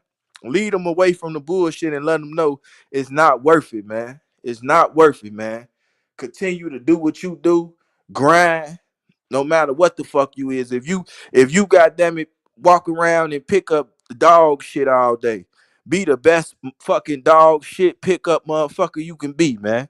If you making burgers at a job, make the best fucking burgers at a job, nigga. Anything you can do, man. I'm trying to tell you, man. Don't let no motherfucker discourage you from nothing, man. Everybody gonna open their mouth with something to say about you, man. But you gotta stick and stay on your shit, man. If you know what it is, then you can stand on that, man. You can stand on that shit. And can't nobody take nothing from me, man. Nobody can't take shit from me, man. I'm trying to tell you, man. Or can't nobody take nothing from you, man. On everything I love, I be wanting motherfuckers to have. I be wanting to uplift. I always been that nigga who bring peace and try to uplift motherfuckers. All that shit. Even when I'm fucked up and in bad terms, I still goddamn it running around on some positive shit, man. Y'all ain't gonna never take that shit from me, man. And I just want to come and I'm really here to spread the peace and the love, man. I understand people don't gotta rock with each other and fuck with each other. They don't gotta do that shit, man. I understand that shit. But at the same time, it's no need for us to be on this internet running around beefing with each other and doing all the bullshit because we looking like some fake ass motherfuckers, man. And our real message is being distorted and lost. So I'm gonna keep on putting my work in and keep on doing what the fuck I do, man. I'm finna get ready to get off this motherfucker in 10 minutes, man. I'm gonna stay on for Motherfucking I've been on for 2 hours and 50 minutes, man. I'm gonna make it to the 3 hour mark, man. If it's any questions y'all want to ask me or anything, man, I'm open. I'm answering them motherfuckers, man. I don't give a fuck about none of that shit, man. All this shit, man, cause I'm here, man. I'm here with y'all, and we building and growing together, man. We building and growing together, man. So we gonna uplift each other, and we gonna remember that I am somebody, man. Even y'all look at all the shit that been going on. Everybody swipe got into it, right? I never got into it. I never got in none of that shit. Everybody that Swipe got into it with, I never got into it with nobody except for the motherfuckers. Everybody Swipe got into it with, he handled his own business. He handled his own business. I was the motherfucker trying to stop all the bullshit behind the closed scenes. So motherfuckers feel like they could say my name just cause I rock with Swipe and do all that shit. Them motherfuckers that said my name, nigga, when I came, I shitted on their ass and they no longer here. You don't see Zesty VCR no more. You don't see Zero Choices no more. You don't hear from them no more. Them niggas said my name and on some bullshit trying to put me in that bullshit. When I stand on business, nigga, I'm standing on business, nigga. For real, man. Motherfucker be playing with me, man, like I'm some goofy ass nigga. Cause I'm just humbled in a motherfucker and I understand life. I'm understanding life, man, right now. I got wisdom, man. I ain't got time for the bullshit, man. So I'm gonna keep on, goddamn it, doing what the fuck I do, regardless, man. Ain't nobody gonna throw me off what the fuck I got going on, man. And niggas could take that to the bank, man. Anytime I pop out to the city, man, I swear to God, it be over 100 motherfuckers come get up with me, man, and see me, man. Motherfuckers love the fuck up out of me, nigga. Cause when niggas ain't had nothing, man, I made a way for them to feed they fucking kids, man. On everything I love. So it's a lot of shooters and killers that fuck with me and love me for real, nigga. I got a real motherfucking name, nigga. I stand on business, nigga, and I ain't make this name up. I didn't make this name up, CEE-HOOD. I didn't make this name up. They gave me this. The streets gave me this motherfucking name. We got a lot of creative players on the internet from Chicago that make Chicago look fucking goofy as hell, man. Y'all be able to weed out and see who the real niggas is and who the fake niggas is, man. On everything I love, man. My name was fucking earned. My name was earned, nigga. Wasn't nothing given to me, nigga. I earned my shit, nigga. And I was the only fucking nigga on the drive, nigga. Standing on business, nigga. Standing on business. When I say standing on business, I'm on this motherfucker so that we all can get some fucking money, man. And y'all just heard 4, 5 different motherfuckers tell y'all the same thing, man. What was my thoughts when you first got shot? I'm asking because I never been shot and not into the streets. When I seen that nigga up that gun, K mode, and blew that motherfucker down in me, I say, man, what the fuck? You know what I'm saying? I'm like, damn.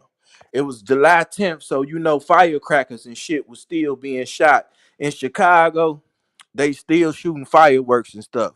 So them niggas, when they shot me and stuff, they was already shooting fireworks so that the fireworks can camouflage the real shots. You feel what I'm saying? It was a whole plan. That shit was set up, man. I couldn't believe it, man, when I got shot. But I told y'all I was out there drinking. So I didn't panic. I didn't panic, man. I was still cool as hell. I swear to God, man, I was cool in the motherfucker. When I called, man, you know what, man? Don't make y'all gonna make me call the girl, man. And she gonna tell you. On everything I love, I told her ass, I swear to God, when I came in that house, I told her ass, I say, I bet you I ain't dropped this drink. Oh, everything I love. I'm finna call her right now. I'm finna call her. Hold on.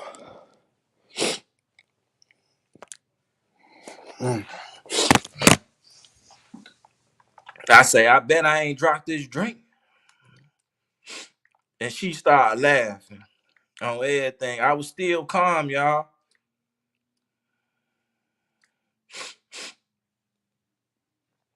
Let me call her right now. I hope she ain't at work or nothing, man.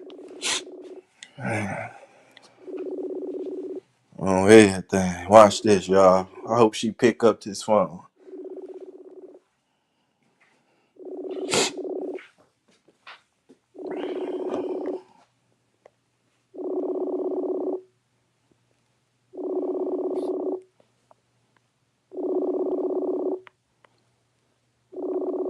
She might be at work. I'ma double back. Maybe she pick up when I call again. See, like, damn, this must be something important. He don't never call me. Call one more time. No, call one more time.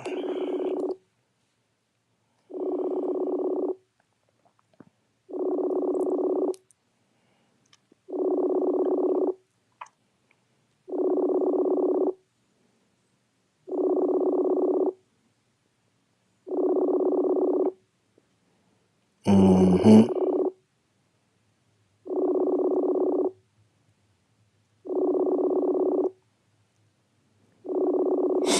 Shane, why she gonna call me when I get off this motherfucker?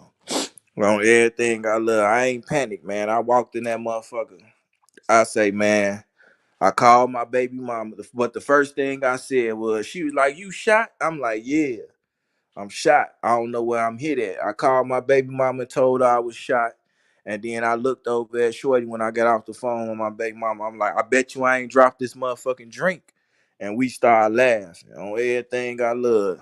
I ain't panicked. The doctors told me, like, man, by you being calm and not panicking, it was good that you was drinking because you ain't panicking, your blood ain't start rushing out and doing all this shit. You still stay calm and cool on everything I love, y'all. That's what they told me, man.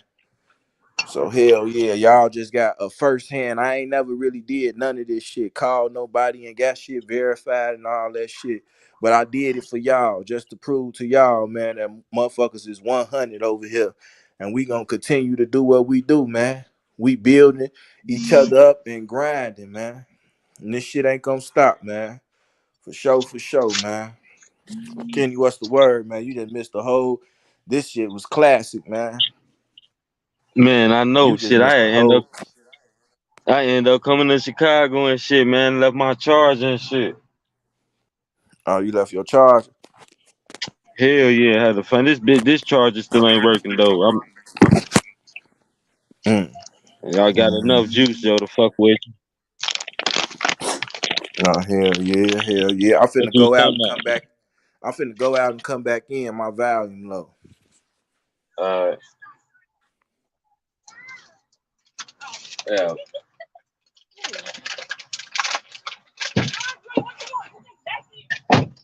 Gotta make room back there. They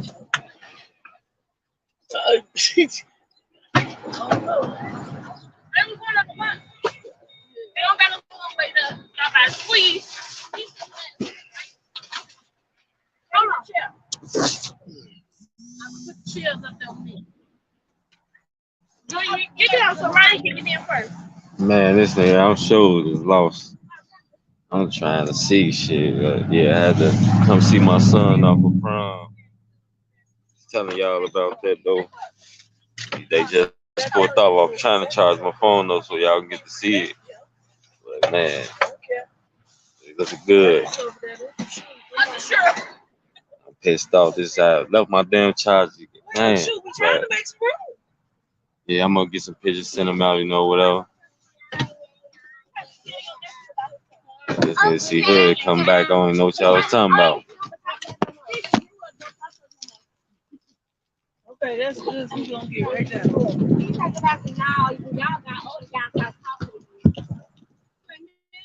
Come around no more. No, baby, we ain't gonna be long. Yeah, everybody loading up now to leave. Shit. Yeah, this shit was epic. Looking good. Had that blue and white on left in that charge.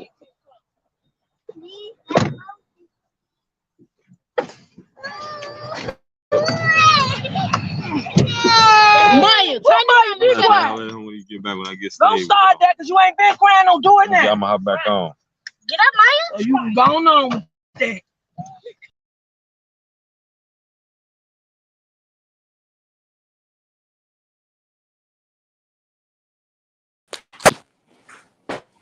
Y'all here? Y'all can hear me? All right. Hold on, y'all. She just called me back, man. She just called me back, man. She just called me back.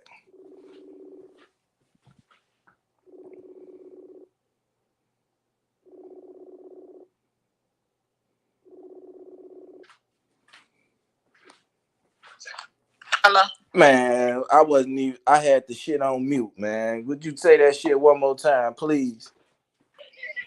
Now what you want? Now what you asked me? Which question? I said when I got shot and I came to your house. What did I tell? What did I tell you? And we started laughing. No, first of all, you came in the house walking with the fucking still Hennessy in the fucking cup. Yeah. And then you summarize something. I ain't dropped my Hennessy, which it was big, something bigger than the fucking Hennessy. That was the least of your words. That's all you was worried about. Oh, and I ain't panic or nothing, did I? I was still in that bitch calm. No, you didn't. You didn't panic. You was calm as hell. I was the one panicking, but you was calm as hell. Hell yeah, man. I appreciate you, man. I'm gonna hit you when I get up off this motherfucker, man. All right. All right. Yeah, man. I told y'all, man. Told y'all on some real shit, man. I'm glad she called me back, man. Yeah, that shit. I walked in that motherfucker after I just got shot. I walked in like, man, still holding my drink. Like I ain't dropped this motherfucker, and we laughed. She looking at me like, boy, you crazy. Yeah, man, it's true, man. On the real. Where Kenny go, man? The bottle in my hand on everything. I had the bottle and I had the cup and the bottle. I'm like, I ain't dropped my Hennessy. I was drinking Hennessy at that time, because I was hustling. The hustlers was drinking Hennessy. So that the Hennessy the Hennessy was for the hustlers and the Hennessy was for the hustlers and the motherfucking the Remy and shit was on some sophisticated shit. I started drinking the Remy and shit later on in life. But I kept me a motherfucking fifth of Hennessy or some shit, man, or a pint or something in my back pocket. I was be outside hustling, man, getting money, man. I'm telling y'all real nigga shit, man. Uh-huh. She oh everything. She like she like, motherfucker, you worry about a drink? Nigga, you just got shot, nigga. Oh, everything. Yeah, I'm telling you, damn, I wish I should have told her to tell the whole story because she was standing outside with me when dude and them popped up. And dude up that banger and like, ain't you from Brick City? She ran in, girl ran in the house like, ah. I couldn't move, goddamn it. I ain't moved till he stopped shooting shit. And walked up in that motherfucker. Real. Hell yeah, I ain't dropped that drink. Huh? Hell no. At that time, back then, you know what I'm saying? Like when I was hustling and shit, we wasn't wasting no drinks, goddamn it. Fuck that shit. I'm already shot. I need this motherfucker at this point on everything. Hell yeah, man. See, I'm glad that me and her still, even though we ain't together and all that shit, we still got a cool relationship to where we could talk. And we gonna always be cool in life just because we experienced that moment together. You know what I'm saying? I ain't lose my life.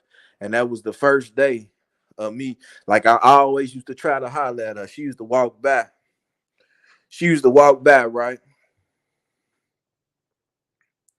Oh yeah, for sure, for sure. Big Leo, that's my boy. Big Leo, my boy. Rest in peace to Leo, man. I'm telling y'all, man. And the other nigga I called earlier when I asked him, my nigga PT pull up, PT pop out, and he got a fifth of Hennessy. I pop out, got a fifth of Hennessy. Leo pop out, got a fifth of Hennessy. On everything, we used to be going crazy. I'm telling y'all, real nigga shit, man. On everything. All the little shorties used to fuck with us and shit. Like, man, we was getting money, man, in the hood. It's not like that no more, man. It's not like that, man. But every time Shorty used to walk by, right? And I used to be on some. Like she'll walk by, I grab her hand.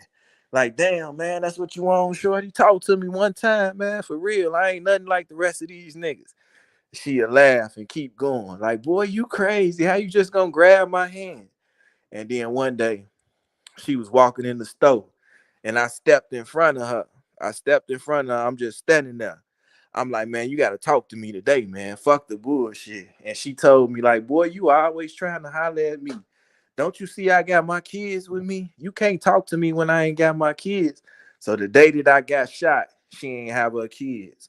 She was sitting on the porch. I walked by like, man, this perfect timing right here now. She, boy, go on, say what you want to say. And shit, I started talking to her. She started laughing. And shit, it went from there, man. It went from there. Yeah, I used to be doing shit like that. Like she'd walk by, you know what I'm saying? And I'll run up behind her and grab her hand or something like, man, check it out, shorty, whoop-de whoop. And she'd be, boy, you crazy. You crazy. I ain't crazy, shorty. I want you on everything, saying shit like that. And yeah, I was in a relationship at that time too. I was bogus, but I was young though. I was 25, so I was young. When I got shot, I was 25. And on the real. Hell yeah. I ain't gonna lie, I had a lot. I ain't gonna lie to y'all. I had a lot of little female friends and shit, man. All through high school and shit. Like, cause in high school, I played basketball. And I was the star. You know what I'm saying? I was the star on the basketball team. So all the females was flocking with me and rocking with me, man. On everything. I don't even want to tell you. I get to talking about females, man. Y'all, man, we'll be on this bitch for 2 more hours, man. Yeah, we was friends. That's right, NC. You hit it right on the head. We was friends. I had a lot of friends. But if I get to telling y'all these stories, man, y'all be crazy as hell, man. Y'all be like, this nigga crazy. I remember I was messing with this chick one time, and her baby daddy was living with her, and she didn't fuck with him. No bullshit. So he used to sleep in the living room and she used to sleep in the room. This bitch stayed on the first floor. Why she had me climb through the window? She had me climb through the window while he in there and he in the living room drunk sleep on everything. I climbed through the window, y'all. I bullshit you not. I'm in there nailing her while dude in there sleep. I'm like, she like, she like, you came over here with this gun? Yeah, just in case your baby daddy get the trip of this shit. I see, that was some crazy ass shit. Nigga, I climbed through this bitch window. And me and her and that. See, females is crazy, man. That was some crazy shit, man. I know it was crazy on my behalf, but that was crazy for her to do that. On everything, I wish I had her number. I could call her and tell her, like, she stayed right off 75th and Cottage on everything. She called me like 1 o'clock, 2 o'clock in the morning. I was finna get ready to go home. I had just got done trapping. I'm finna go home. She hit me up. She, what you on? I mean, what you on? She, you got a drink? Come over here, come fuck with me. What? I mean, who over there? She nobody. My baby daddy, he over here, but I don't fuck with him. He sleep in the living room. You gonna have to come through the window. I come through the window. What the fuck? Come through the window. She, yeah, nigga, come through the window. On everything I love, I came through that window though. On everything. Dude was in there sleep like a motherfucker. I'm in there cracking this baby mom. That shit crazy, man. I can't believe that shit. I got some motherfucking stories and for y'all ass, man. We'll be on this motherfucker. What Kenny say he was doing? His phone went dead. I ain't tripping, man. I'm finna get ready to get up off here, man. It's been 3 hours. We just rocked and rolled, man. Um, I'm probably gonna do something tomorrow on life. I told her, all right, girl, I'm on my way. Pulled dead up on everything, climbed through the window. She pulled me in that motherfucker. Like while I'm climbing in, she pulling me in too on everything. And when I came in that bitch, she was naked in the motherfucker. Naked in the motherfucker. She locked her room door. And I'm thinking, I think I'm just thinking about it now. Like, damn, her baby dead. What if he'd have woke up from her, goddamn it, making noise and shit, and came in the room and been on some bullshit. And I had to pop his ass or something, man, on everything. Y'all ain't hear me say I had to go get no gun. That motherfucker was already with me, man. I pulled dead up because I was staying on 79th and Greenwood at the time. And she was staying on right off 75th and Cottage. So Greenwood and set from 75th and Cottage to 79th and Greenwood, that's probably like a 3-minute drive, y'all. I stayed up over there, hit her, then went to the crib on everything. Hell yeah, man. These real stories, man. I got some stories for y'all ass. Y'all to be like, man, this nigga hood that did a lot of crazy ass shit. And then I'm cool with a lot of them females that I used to mess with on Facebook. I'm cool with them on Facebook. Ain't no trying to fuck with them or anything. They ain't, or I don't be trying to fuck with them or nothing, but I just know them from back in the day. You see what I'm saying? So shit. Like a lot of they be hitting me up. I need to go back to that story too, to when I got shot. Y'all know what minute mark that was? Like the two, I'm gonna put it at the 2 hours and 50 mark when she called. When I called her back, cause I'm gonna make a short about that. Like shit, I'm gonna call it. Ain't no wasting no liquor around this motherfucker. Don't drop the liquor. Now don't waste the liquor on everything. That's what I'm gonna make a short about. Uh, what Shorty just said, nigga, you got shot and you worry about the liquor. Don't waste the liquor, goddamn it. The story with Big Lil. Do I got a story with Big Lil? Man, I got hella stories with Big Lil, man. Let me see. All right, I'm gonna give y'all this story right here with Big Lil. We was on 61st and King Drive hustling. Now, I told y'all, hey was a BD block. I'm GD. So I'm fucking with Big Lil and them though. And they fucking with me.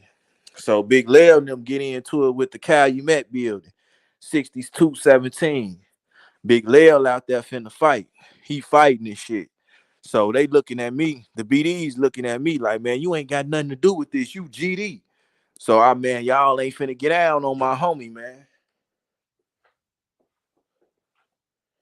I'm like, y'all ain't finna get down on me on my homie, man. They look like, what you gonna do? What you gonna do?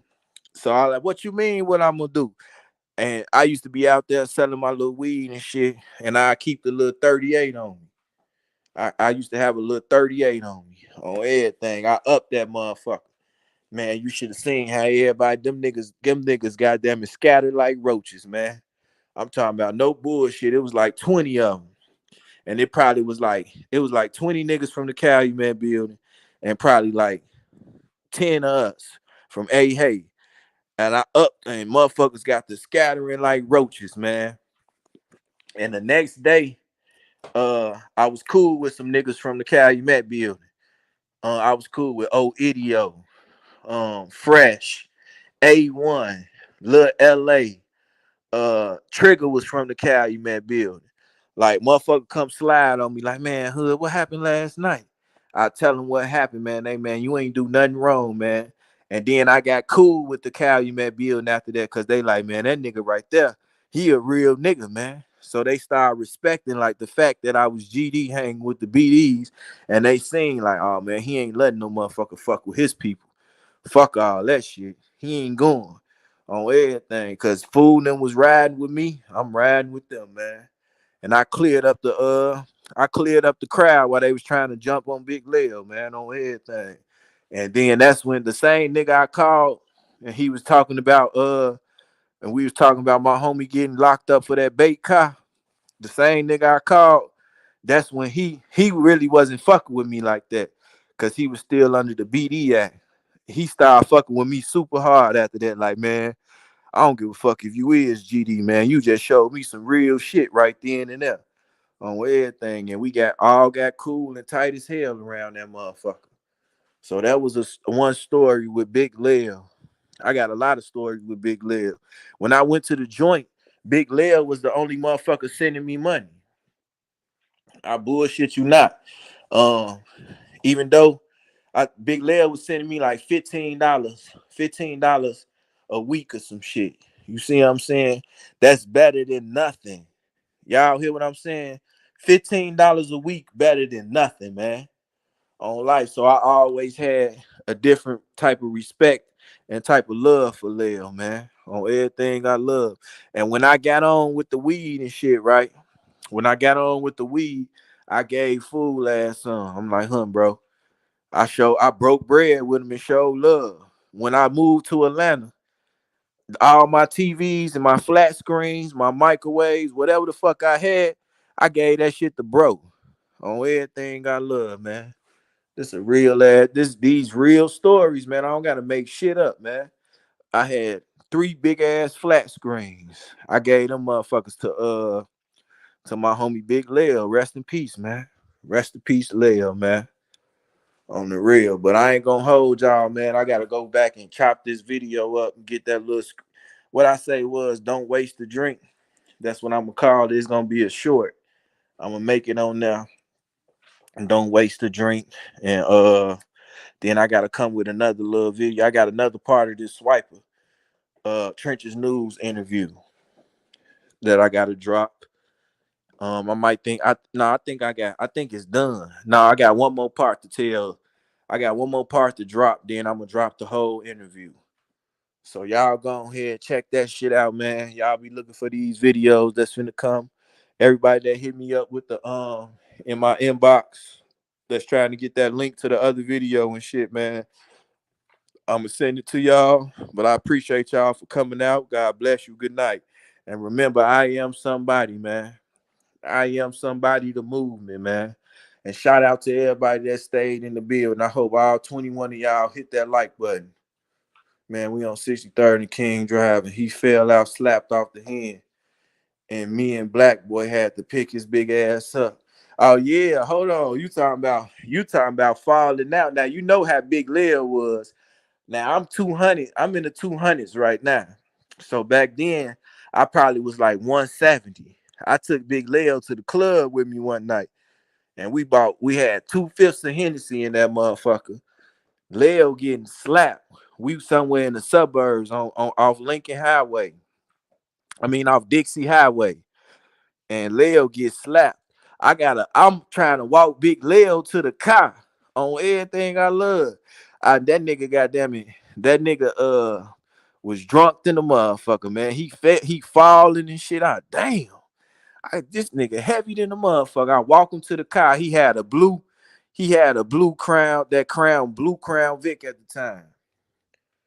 Jovan Ferris. He had the blue crown Vic at the time. And we was in the car. I'm like, man, I ain't letting this nigga drive. So I drive. I end up taking him home and keeping the car. And I pick him up in the morning. I'm like, boy, you was fucked up last night, man. That nigga Leo was in the club that night, man. That nigga was in the club. All the females walking by. He pulling out his money like, we got money. We got money, bitch. Oh, everything. That nigga got that was throwing dollars at the females and shit, man. We was acting the fool that night in the club, man. I got a lot of fucking stories with Leo, man. Y'all know that's my boy, man. For real, man. Hell no. That nigga, yeah, I done had to pick Big Lil ass up a couple of times, man. Falling and shit, man. On drunk as hell. Lil, goddamn it, I have a whole fifth. He'll have on one of them workies, one of them Dickie worky fits, and he'll have a fifth of Hennessy in the inside pocket. And he drinking all day. So he drunk as hell, hustling, knocking off bags, and goddamn it, getting drunk. I swear to God, man, that nigga Leo used to have like 200 bags of crack cocaine in his mouth. I used to be like, damn, nigga. Yeah, on life. I used to be like, damn, nigga, how the fuck, you got all them bags in your mouth like that? I could barely, at the most, I could probably put 10 bags of coke in my mouth when I was serving. Leo used to have jabs in this shit and talking and everything. And a hyper walk up, he spit one bag out. Y'all, if y'all don't know, in Chicago, we used to goddamn it spit. We used to serve and have the bags in our mouth just in case the police come. We could swallow them and shit. We'd have a bottle of water and shit. So we'd spit the bags out, get the $10 from the hypes. The hypes take the $10. I mean, the hypes get the bags and they don't even wipe them off. They put them straight in their mouth. After we spitting them bitches out our mouth, they putting them straight in their mouth and walking off, going to get high. I bullshit you not, man. Big Leo used to have jabs in his fucking mouth. Like, what the fuck, nigga? This nigga, how the fuck you goddamn got all these bags in your mouth? I could barely keep 10. Man, that nigga was a professional crack seller on everything I love. Then that nigga switched it over. He started doing security. He was working. A lot of motherfuckers didn't know he had a job. He was a security guard. He worked for ComEd. Man, they ain't even know, man.